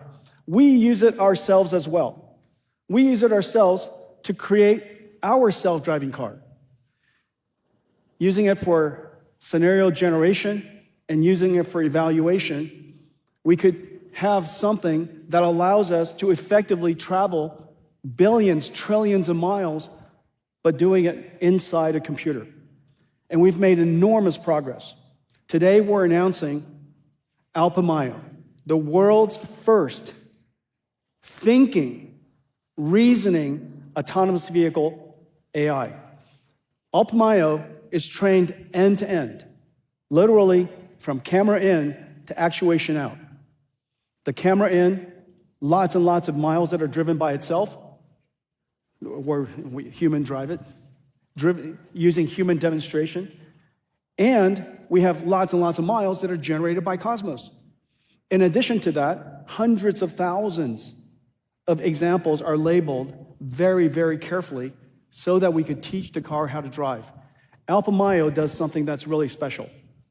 Not only does it take sensor input and activates steering wheel, brakes, and acceleration, it also reasons about what action it is about to take. It tells you what action it's going to take, the reasons by which it came about that action, and then, of course, the trajectory. All of these are coupled directly and trained very specifically by a large combination of human-trained and as well as Cosmos-generated data. The result of it is just really incredible. Not only does your car drive as you would expect it to drive, and it drives so naturally because it learned directly from human demonstrators, but in every single scenario, when it comes up to the scenario, it reasons about, it tells you what it's going to do, and it reasons about what's about to do. Now, the reason why this is so important is because of the long tail of driving. It's impossible for us to simply collect every single possible scenario for everything that could ever happen in every single country, in every single circumstance that's possibly ever going to happen for all of population. However, it is very likely that every scenario, if decomposed into a whole bunch of other smaller scenarios, are quite normal for you to understand. And so these long tails will be decomposed into quite normal circumstances that the car knows how to deal with. It just needs to reason about it. And so let's take a look. Everything you're about to see is one shot.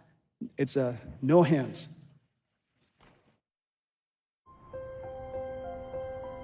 Routing to your destination. Buckle up.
You have arrived.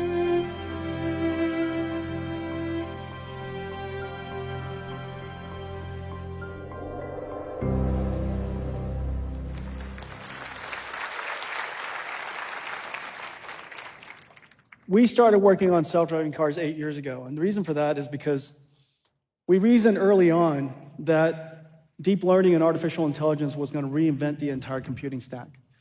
And if we were ever going to understand how to navigate ourselves and how to guide the industry towards this new future, we have to get good at building the entire stack. Well, as I mentioned earlier, AI is a 5-layer cake. The lowest layer is land, power, and shell. In the case of robotics, the lowest layer is the car. The next layer above it is chips. GPUs, networking chips, CPUs, all that kind of stuff. The next layer above that is the infrastructure. That infrastructure, in this particular case, as I mentioned with physical AI, is Omniverse and Cosmos. And then above that are the models. And in the case of the models above that I've just shown you, the model here is called AlphaMayo. And AlphaMayo today is open sourced. This incredible body of work, it took several thousand people. Our AV team is several thousand people, just to put in perspective. Our partner, Ola, I think Ola's here in the audience somewhere, Mercedes, agreed to partner with us 5 years ago to go make all of this possible. We imagine that someday 1 billion cars on the road will all be autonomous. You could either have it be a robo-taxi that you're orchestrating and renting from somebody, or you could own it and it's driving by itself. Or you could decide to drive for yourself. And so, but every single car will have autonomous vehicle capability. Every single car will be AI powered. And so the model layer in this case is AlphaMayo, and the application above that is the Mercedes-Benz. Okay, and so this entire stack is our NVIDIA first entire stack endeavor. And we've been working on it for this entire time, and I'm just so happy that the first AV car from NVIDIA is going to be on the road in Q1, and then it goes Europe in Q2, here in the United States in Q1, then Europe in Q2, and I think it's Asia in Q3 and Q4. And the powerful thing is that we're going to keep on updating it with next versions of AlphaMayo and versions after that. There's no question in my mind now that this is going to be one of the largest robotics industries, and I'm so happy that we worked on it. And it taught us an enormous amount about how to help the rest of the world build robotic systems. That deep understanding and knowing how to build it ourselves, building the entire infrastructure ourselves, and knowing what kind of chips a robotic system would need. In this particular case, dual Orins, the next generation dual Thors. These processors are designed for robotic systems and was designed for the highest level of safety capability. This car just got rated. It just went to production. The Mercedes-Benz CLA was just rated by NCAP, the world's safest car.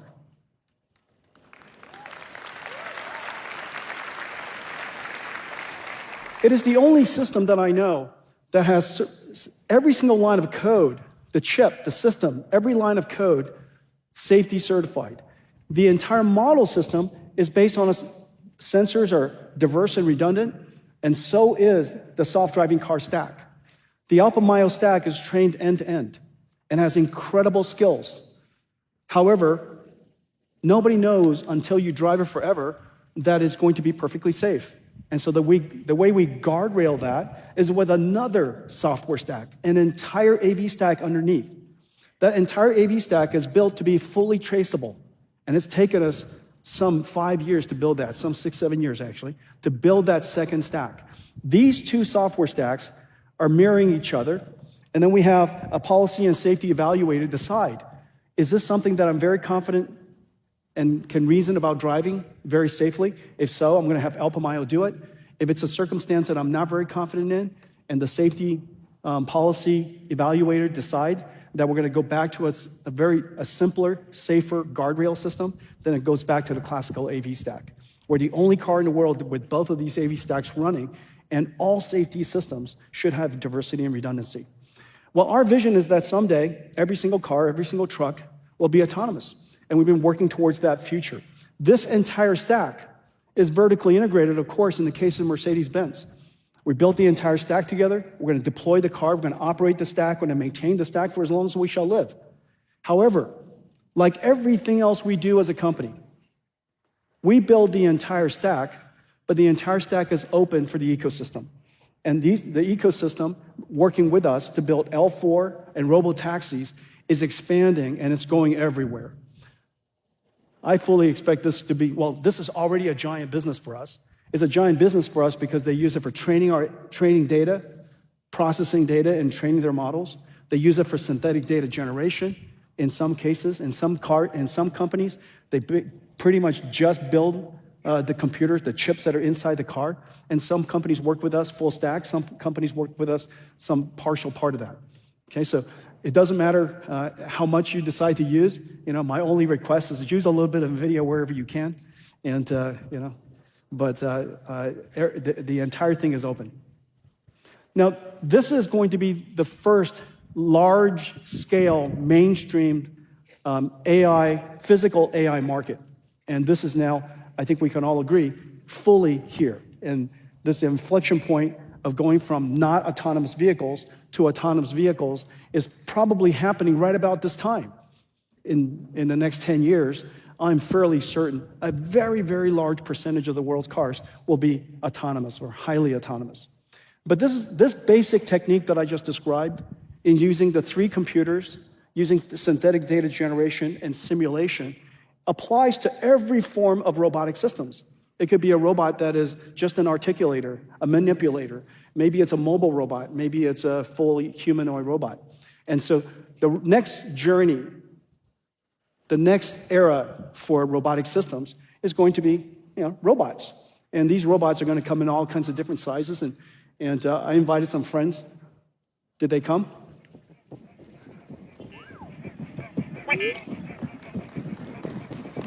Hey, guys. Hurry up. I got a lot of stuff to cover. Come on, hurry.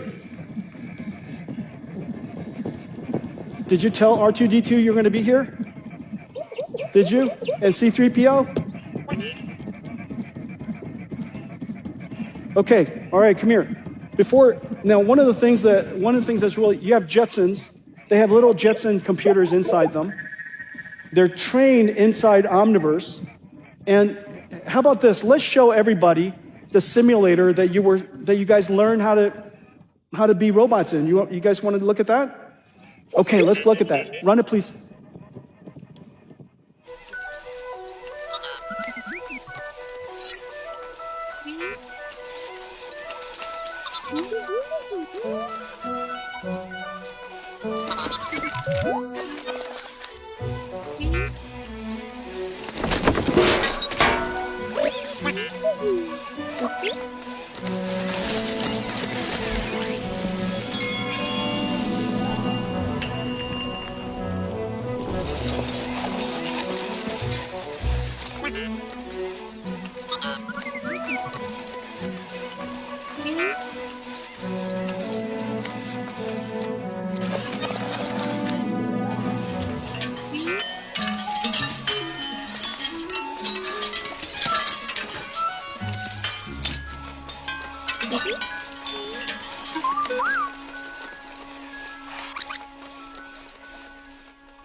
Isn't that amazing? That's how you learn to be a robot. You did it all inside Omniverse. And the robot simulator is called Isaac. Isaac Sim and Isaac Lab. And anybody who wants to build a robot, nobody's going to be as cute as you. But now we have look at all these friends that we have building robots. We're building big ones. Like I said, nobody's as cute as you guys are. But we have Neurobot and we have Agibot over there. We have LG over here. They just announced a new robot. Caterpillar, they've got the largest robots ever. That one delivers food to your house. That's connected to Uber Eats, and that's Surf Robot. I love those guys. Agility, Boston Dynamics, incredible. You got surgical robots. You got manipulated robots from Franca. You got universal robotics robot. Incredible number of different robots. And so this is the next chapter. We're going to talk a lot more about robotics in the future. But it's not just about the robots in the end. I know everything's about you guys. It's about getting there. And one of the most important industries in the world that will be revolutionized by physical AI and AI physics is the industry that started all of us. At NVIDIA, it wouldn't be possible if not for the companies that I'm about to talk to. And I'm so happy that all of them, starting with Cadence, is going to accelerate everything Cadence. CUDA-X integrated into all of their simulations and solvers. They've got NVIDIA physical AIs that they're going to use for different physical plants and plant simulations. You got AI physics being integrated into these systems. So whether it's an EDA or SDA, and in the future robotic systems, we're going to have basically the same technology that made you guys possible. Now completely revolutionize these design stacks. Synopsys. Without Synopsys, Synopsys and Cadence are completely indispensable in the world of chip design. Synopsys leads in logic design and IP. In the case of Cadence, they lead physical design, the place and route, and emulation and verification. Cadence is incredible at emulation and verification. Both of them are moving into the world of system design and system simulation. And so in the future, we're going to design your chips inside Cadence and inside Synopsys. We're going to design your systems and emulate the whole thing and simulate everything inside these tools. That's your future. We're going to you're going to be born inside these platforms. Pretty amazing, right? And so we're so happy that we're working with these industries. Just as we've integrated NVIDIA into Palantir and ServiceNow, we're integrating NVIDIA into the most computationally intensive simulation industries, Synopsys and Cadence. And today we're announcing that Siemens is also doing the same thing. We're going to integrate CUDA-X, physical AI, agentic AI, NeMo, Nemotron, deeply integrated into the world of Siemens. And the reason for that is this. First, we designed the chips, and all of it in the future will be accelerated by NVIDIA. You're going to be very happy about that. We're going to have agentic chip designers and system designers working with us, helping us do design, just as we have agentic software engineers helping our software engineers code today. And so we'll have agentic chip designers and system designers. We're going to create you inside this. But then we have to build you. We have to build the plants, the factories that manufacture you. We have to design the manufacturing lines that assemble all of you. And these manufacturing plants are going to be essentially gigantic robots. Incredible, isn't that right? I know. And so you're going to be designed in a computer. You're going to be made in a computer. You're going to be tested and evaluated in a computer long before you have to spend any time dealing with gravity. I know. Do you know how to deal with gravity? Can you jump? Can you jump?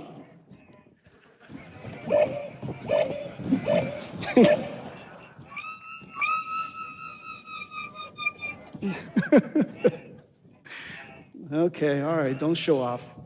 Okay, so now the industry that made NVIDIA possible, I'm just so happy that now the technology that we're creating is at a level of sophistication and capability that we can now help them revolutionize their industry.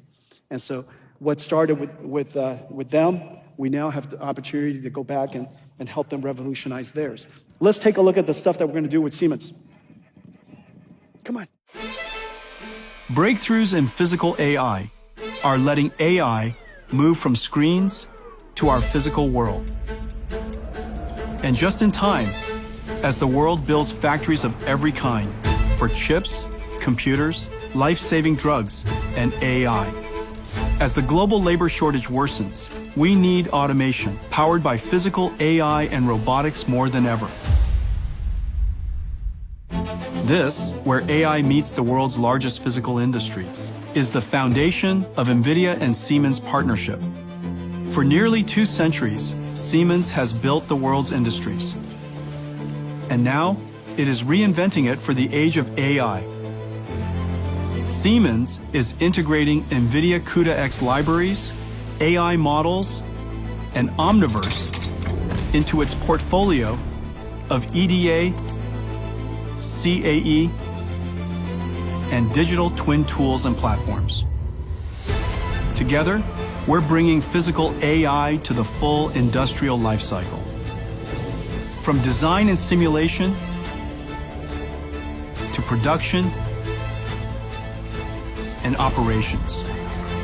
We stand at the beginning of a new industrial revolution, the age of physical AI, built by Nvidia and Siemens for the next age of industries. Incredible, right, guys? What do you think? All right, I'll hang on tight. Just hang on tight. And so this is, if you look at the world's models, there's no question OpenAI is the leading token generator today. More OpenAI tokens are generated than just about anything else. The second largest is probably open models. And my guess is that over time, because there are so many companies, so many researchers, so many different types of domains and modalities, that open source models will be by far the largest. Let's talk about somebody really special. You guys want to do that? Let's talk about Vera Rubin. Vera Rubin, yeah, go ahead. She's an American astronomer. She was the first to observe. She noticed that the tails of the galaxies were moving about as fast as the center of the galaxies. Well, I know, it makes no sense. It makes no sense. Newtonian physics would say, just like the solar system, the planets further away from the sun is circling the sun slower than the planets closer to the sun. And therefore, it makes no sense that this happens unless there's invisible bodies, we call them, she discovered dark matter, that occupy space even though we don't see it. And so Vera Rubin is the person that we named our next computer after. Isn't that a good idea? I know. Okay, Vera Rubin is designed to address this fundamental challenge that we have. The amount of computation necessary for AI is skyrocketing. The demand for NVIDIA GPUs is skyrocketing. It's skyrocketing because models are increasing by a factor of 10, an order of a magnitude every single year. And not to mention, as I mentioned, O1's introduction was an inflection point for AI. Instead of a one-shot answer, inference is now a thinking process. And in order to teach the AI how to think, reinforcement learning and very significant computation was introduced into post-training. It's no longer supervised fine-tuning, or otherwise known as imitation learning or supervision training. You now have reinforcement learning, essentially the computer trying different iterations itself, learning how to perform a task. The amount of computation for pre-training, for post-training, for test time scaling has exploded as a result of that. And now, every single inference that we do, instead of just one shot, the number of tokens, you could just see the AIs think, which we appreciate. The longer it thinks, oftentimes it produces a better answer. And so test time scaling causes the number of tokens to be generated increase by 5x every single year. Not to mention, meanwhile, the race is on for AI. Everybody's trying to get to the next level. Everybody's trying to get to the next frontier. And every time they get to the next frontier, the last generation AI tokens, the cost starts to decline, about a factor of 10x every year. The 10x decline every year is actually telling you something different. It's saying that the race is so intense. Everybody's trying to get to the next level, and somebody is getting to the next level. And so therefore, all of it is a computing problem. The faster you compute, the sooner you can get to the next level of the next frontier. All of these things are simultaneously happening at the same time. And so we decided that we have to advance the state of the art of computation every single year. not 1 year left behind. And now we've been shipping GB200s a year and a half ago. Right now we're in full-scale manufacturing of GB300. And if Vera Rubin is going to be in time for this year, it must be in production by now. And so today I can tell you that Vera Rubin is in full production.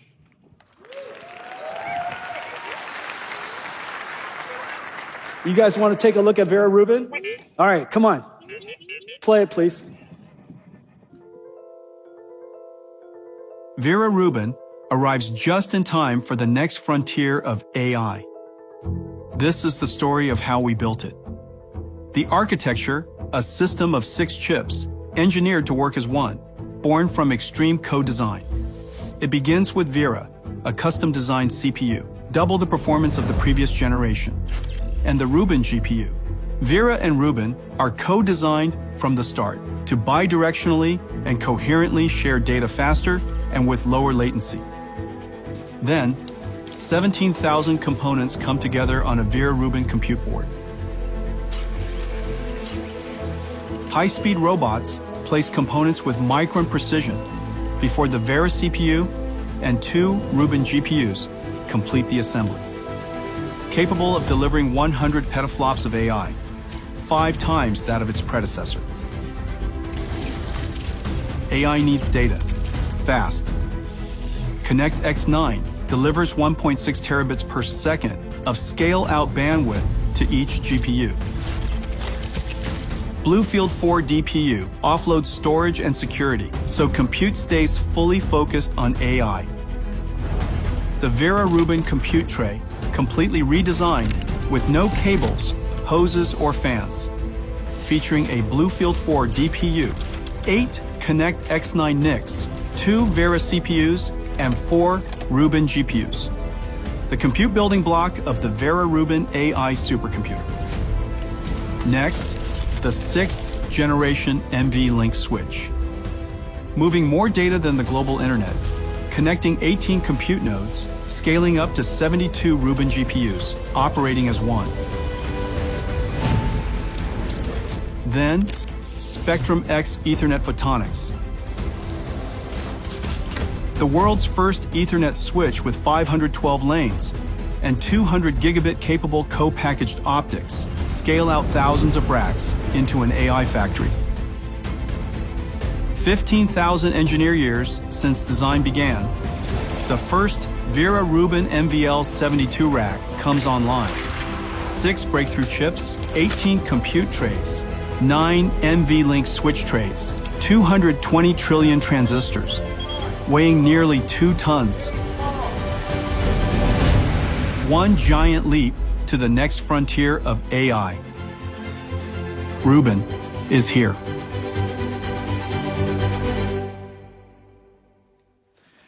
What do you guys think? This is a Rubin pod, 1,152 GPUs in 16 racks. Each one of the racks, as you know, has 72 Vera Rubin, or 72 Rubins. Each one of the Rubins is 2 actual GPU dies connected together. I'm going to show it to you. But there are several things that, well, I'll tell you later. I can't tell you everything right away. Well, we designed 6 different chips. First of all, we have a rule inside our company, and it's a good rule.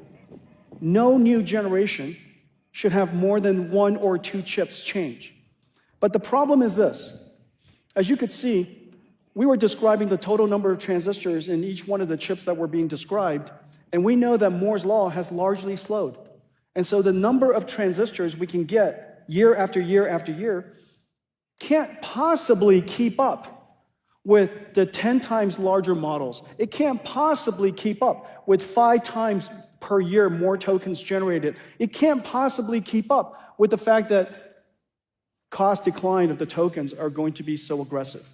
It is impossible to keep up with those kind of rates if for the industry to continue to advance unless we deployed aggressive, extreme co-design basically innovating across all of the chips, across the entire stack, all at the same time, which is the reason why we decided that this generation, we had no choice but to design every chip over again. Now, every single chip that we were describing just now can be a press conference in all in itself. And there's an entire company who's probably dedicated to doing that back in the old days. Each one of them are completely revolutionary and the best of its kind. The Vera CPU, I'm so proud of it. In a power-constrained world, Grace CPU is 2 times the performance. In a power-constrained world, it's twice the performance per watt of the world's most advanced CPUs. Its data rate is insane. It was designed to process supercomputers. And Vera was an incredible GPU. Grace was an incredible GPU. Now Vera increases the single-threaded performance, increases the capacity of the memory, increases everything just dramatically. It's a giant chip. This is the Vera CPU. This is one CPU. And this is connected to the Rubin GPU. Look at that thing. It's a giant chip.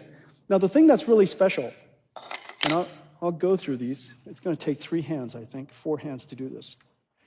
Okay, so this is the Vera CPU. It's got 88 CPU cores, and the CPU cores are designed to be multi-threaded.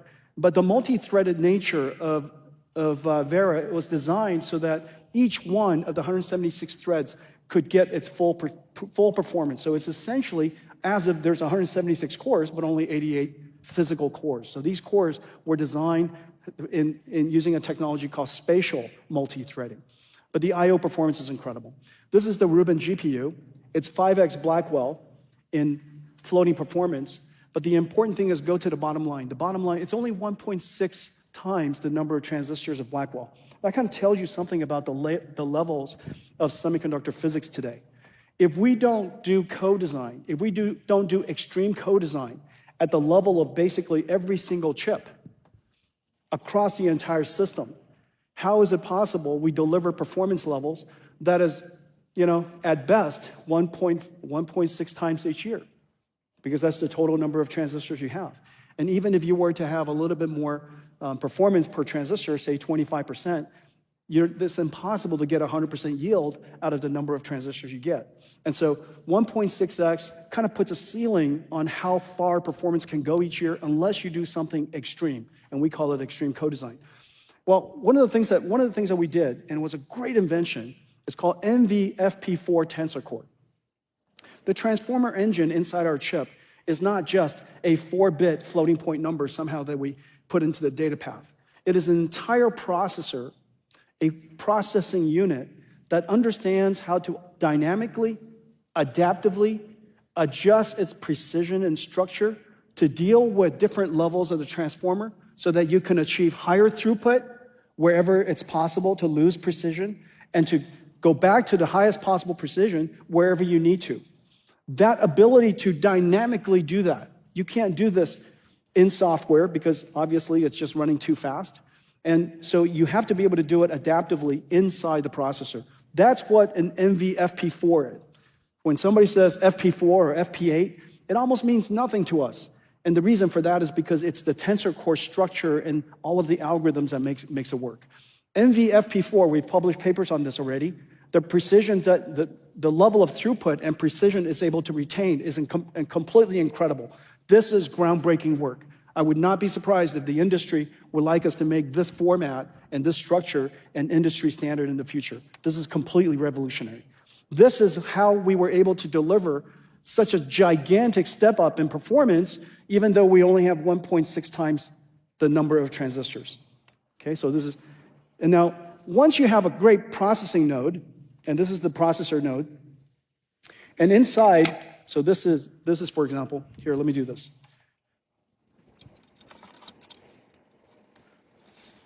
This is, wow, super heavy. You have to be a CEO in really good shape to do this job. Okay, all right. So this thing is, I'm gonna guess, this is probably, I don't know, a couple of 100 pounds. I thought that was funny too. Come on. It could have been. Everybody's going, no, I don't think so. All right, so look at this. This is the last one. We revolutionized the entire MGX chassis. This node, 43 cables, 0 cables, 6 tubes, just 2 of them here. It takes 2 hours to assemble this. If you're lucky, it takes 2 hours. And of course, you're probably going to assemble it wrong. You're going to have to retest it, test it, reassemble it. So the assembly process is incredibly complicated. And it was understandable as one of our first supercomputers that's deconstructed in this way. This, from 2 hours to 5 minutes.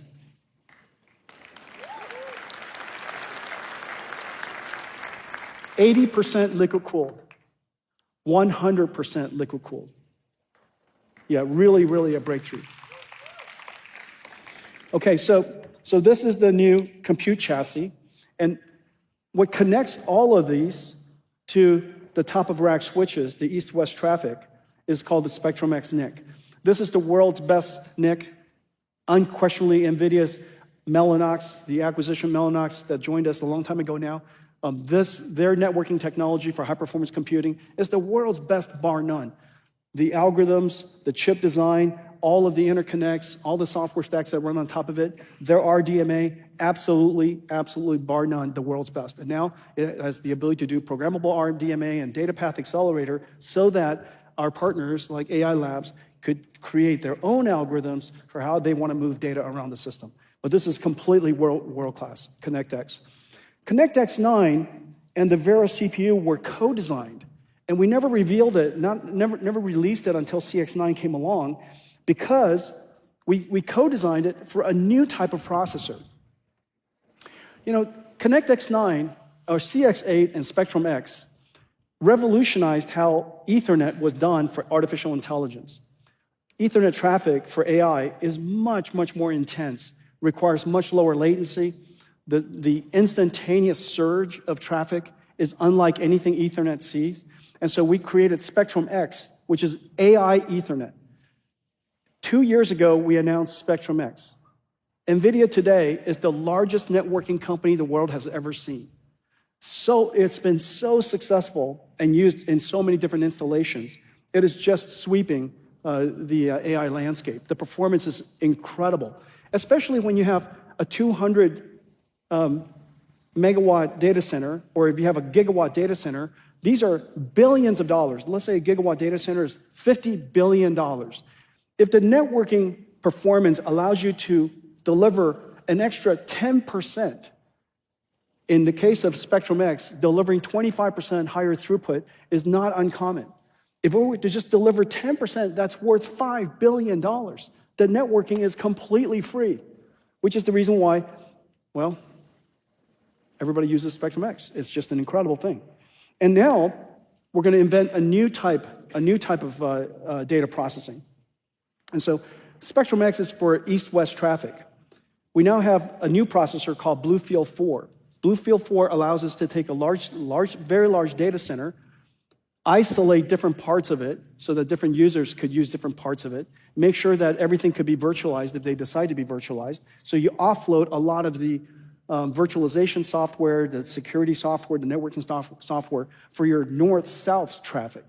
And so BlueField 4 comes standard with every single one of these compute nodes. BlueField 4 has a second application I'm going to talk about in just a second. This is a revolutionary processor, and I'm so excited about it. This is the NVLink 6 switch, and it's right here. This is this switch chip. There are 4 of them inside the NVLink switch here. Each one of these switch chips has the fastest SerDes in history.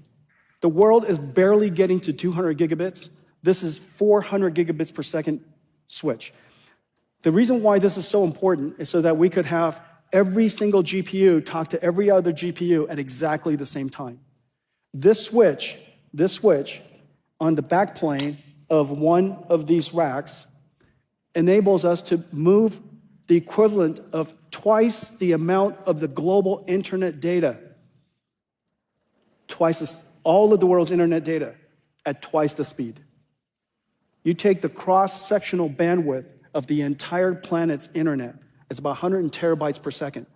This is 240 terabytes per second. So it kind of puts it in perspective. This is so that every single GPU can work with every single other GPU at exactly the same time. Okay? Then on top of that, okay, so this is one rack. This is one rack. Each one of the racks, as you could see, the number of transistors in this one rack is 1.7 times. Yeah, could you do this for me? So this is, it's usually about 2 tons, but today it's 2.5 tons because when they shipped it, they forgot to drain the water out of it. So we shipped a lot of water from California. Can you hear it squealing? You know, when you're rotating 2.5 tons, you're going to squeal a little. Oh, you could do it. Wow. Okay, we won't make you do that twice. All right, so behind this are the NVLink spines. Basically 2 miles of copper cables. Copper is the best conductor we know. And these are all shielded copper cables, structured copper cables, the most the world's ever used in computing systems ever. And our SerDes drive the copper cables from the top of the rack all the way to the bottom of the rack at 400 gigabits per second. It's incredible. And so this has 2 miles of total copper cables, 5,000 copper cables, and this makes the NVLink spine possible. This is the revolution that really started the NGX system. Now, we decided that we would create an industry standard system so that the entire ecosystem, all of our supply chain, could standardize on these components. There are some 80,000 different components that make up these NGX systems, and it's a total waste if we were to change it every single year. Every single major computer company, from Foxconn to Quanta to Wistron, you know, the list goes on and on and on, to HP and Dell and Lenovo, everybody knows how to build these systems. And so the fact that we could squeeze Vera Rubin into this, even though the performance is so much higher, and very importantly, the power is twice as high. The power of Vera Rubin is twice as high as Grace Blackwell. And yet, and this is the miracle, the air that goes into it, the air flow is about the same. And very importantly, the water that goes into it is the same temperature, 45 degrees C. With 45 degrees C, no water chillers are necessary for data centers. We're basically cooling this supercomputer with hot water. It is so incredibly efficient. And so this is the new rack. 1.7 times more transistors, but 5 times more peak inference performance, 3.5 times more peak training performance. Okay? They're connected on top using Spectrum-X. Oh, thank you.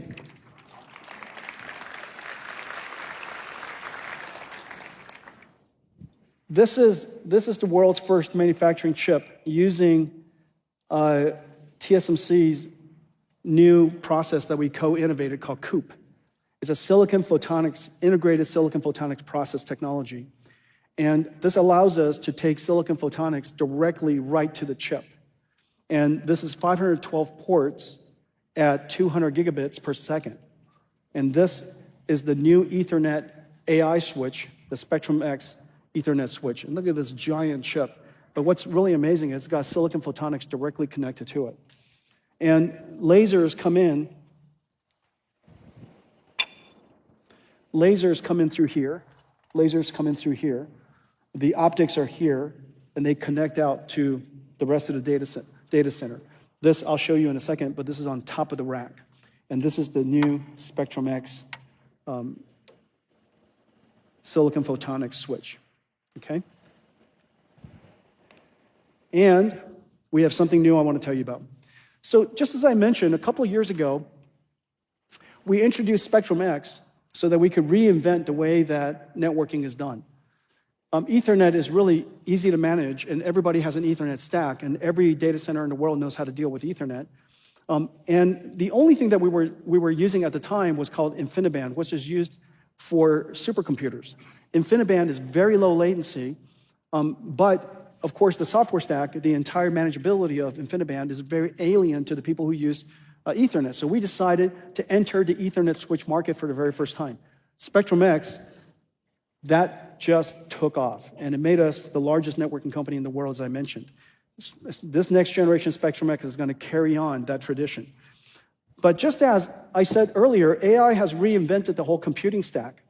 Every layer of the computing stack. It stands to reason that when AI starts to get deployed in the world's enterprises, it's going to also reinvent the way storage is done. Well, AI doesn't use SQL, AI uses semantics information. And when AI is being used, it creates this temporary knowledge, temporary memory called KV cache, key value combinations, but it's a KV cache, basically the cache of the AI, the working memory of the AI. And the working memory of the AI is stored in the HBM memory. Every single token, for every single token, the GPU reads in the model, the entire model. It reads in the entire working memory, and it produces one token. And it stores that one token back into the KV cache. And then the next time it does that, it reads in the entire memory, reads it, and it streams it through our GPU, and then generates another token. Well, it does this repeatedly, token after token after token, and obviously, if you have a long conversation with that AI, over time, that memory, that context memory is going to grow tremendously. Not to mention the models are growing, the number of turns that we're using the AIs are increasing. We would like to have this AI stay with us our entire life and remember every single conversation we've ever had with it, right? Every single lick of research that I've asked it for. Of course, with the number of people that will be sharing the supercomputer is going to continue to grow. And so this context memory, which started out fitting inside an HBM, is no longer large enough. Last year, we created Grace Blackwell's very fast memory, we call fast context memory. That's the reason why we connected Grace directly to Hopper. That's why we connected Grace directly to Blackwell, so that we can expand the context memory. But even that is not enough. And so the next solution, of course, is to go off onto the network, the north-south network, off to the storage of the company. But if you have a whole lot of AIs running at the same time, that network is no longer going to be fast enough. So the answer is very clearly to do it different. And so we created BlueField 4 so that we could essentially have a very fast KV cache context memory store right in the rack. And so I'll show you in just one second, but there's a whole new category of storage systems. And the industry is so excited because this is a pain point for just about everybody who does a lot of token generation today. The AI labs, the cloud service providers, they're really suffering from the amount of network traffic that's being caused by KV cache moving around. And so the idea that we would create a new platform, a new processor, to run the entire Dynamo KV cache context memory management system and to put it very close to the rest of the rack is completely revolutionary. So this is it. It sits right here. So this is all the compute nodes. Each one of these is NVLink 72. So this is Vera Rubin, NVLink 72, 144 Rubin GPUs. This is the context memory that's stored here. Behind each one of these are 4 BlueFields. Behind each BlueField is 150 terabytes of memory, context memory. And for each GPU, once you allocate it across, each GPU will get an additional 16 terabytes. Now, inside this node, each GPU essentially has 1 terabyte. And now, with this backing store here, directly on the same east-west traffic, at exactly the same data rate, 200 gigabits per second, across literally the entire fabric of this compute node, you're going to get an additional 16 terabytes of memory, okay? And this is the management plane. These are the Spectrum X switches that connects all of them together. And over here, these switches at the end connects them to the rest of the data center, okay? And so this is the Vera Rubin. Now, there's several things that's really incredible about it. So the first thing that I mentioned is that this entire system is twice the energy efficiency, essentially twice the temperature performance, in the sense that even though the power is twice as high, the amount of energy used is twice as high, the amount of computation is many times higher than that, but the liquid that goes into it's still 45 degrees C. That enables us to save about 6% of the world's data center power. So that's a very big deal. The second very big deal is that this entire system is now confidential computing safe, meaning everything is encoded in transit, at rest, and during compute. And every single bus is now encrypted. Every PCI Express, every NVLink, every NVLink between CPU and GPU, between GPU to GPU, everything is now encrypted. And so it's confidential computing safe. This allows companies to feel safe that their models are being deployed by somebody else, but it will never be seen by anybody else, okay? And so this particular system is not only incredibly energy efficient, and there's one other thing that's incredible. Because of the nature of the workload of AI, it spikes instantaneously with this computation layer called all-reduce. The amount of current, the amount of energy that is used simultaneously is really off the charts. Oftentimes, they'll spike up 25%. We now have power smoothing across the entire system so that you don't have to over-provision by 25 times, or if you over-provision by 25 times, you don't have to leave 25%, not 25 times, 25% of the energy squandered or unused. And so now you could fill up the entire power budget, and you don't have to provision beyond that. And then the last thing, of course, is performance. So let's take a look at the performance of this. These are only charts that people who build AI supercomputers would love. It took every single one of these chips, complete redesign of every single one of the systems, and rewriting the entire stack for us to make this possible. Basically, this is training the AI model, this first column. The faster you train AI models, the faster you can get the next frontier out to the world. This is your time to market. This is technology leadership. This is your pricing power. And so in the case of the green, this is essentially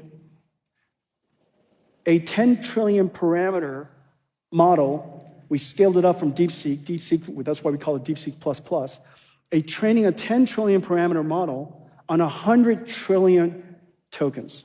Okay? And this is our simulation projection of what it would take for us to build the next frontier model. The next frontier model, Elon's already mentioned that the next version of Grok 5, I think is 7 trillion parameters, so this is 10. And in the green is Blackwell.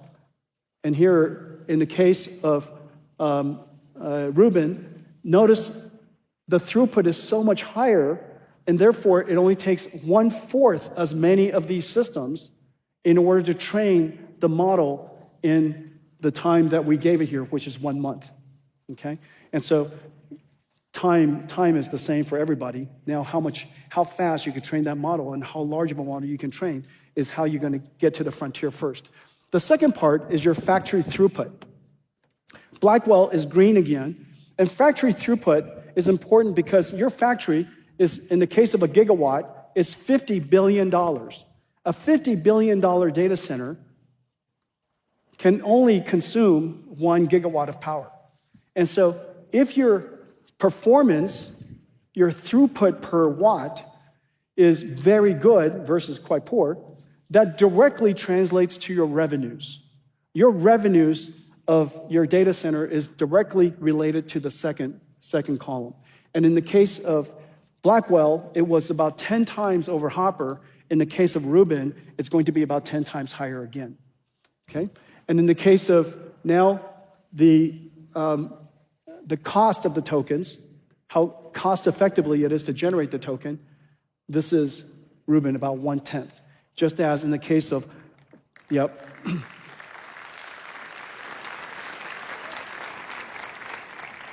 So this is how we're going to get everybody to the next frontier, to push AI to the next level, and of course, to build these data centers energy efficiently and cost efficiently.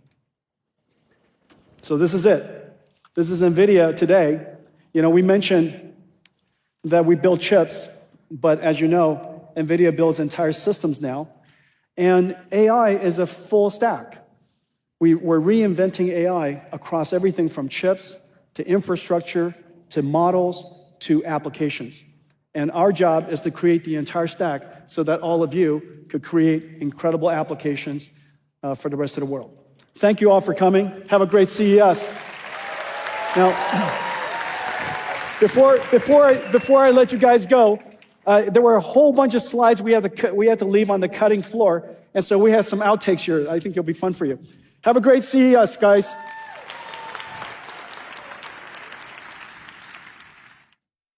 And cut.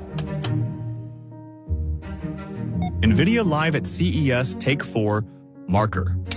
Boom mic. Action. Sorry, guys.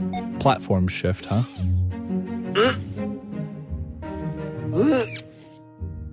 That should do it. And let's roll camera.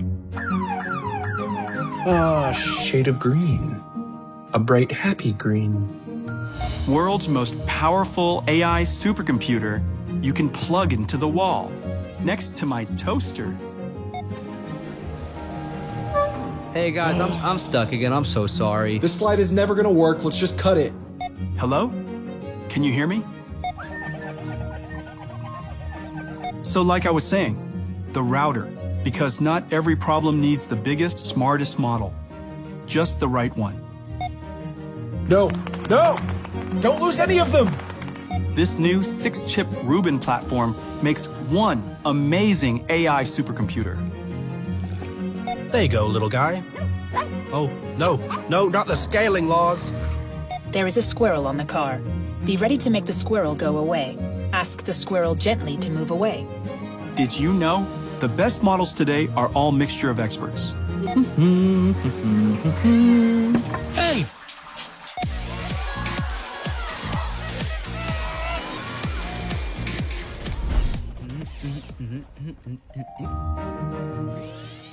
Where'd everybody go?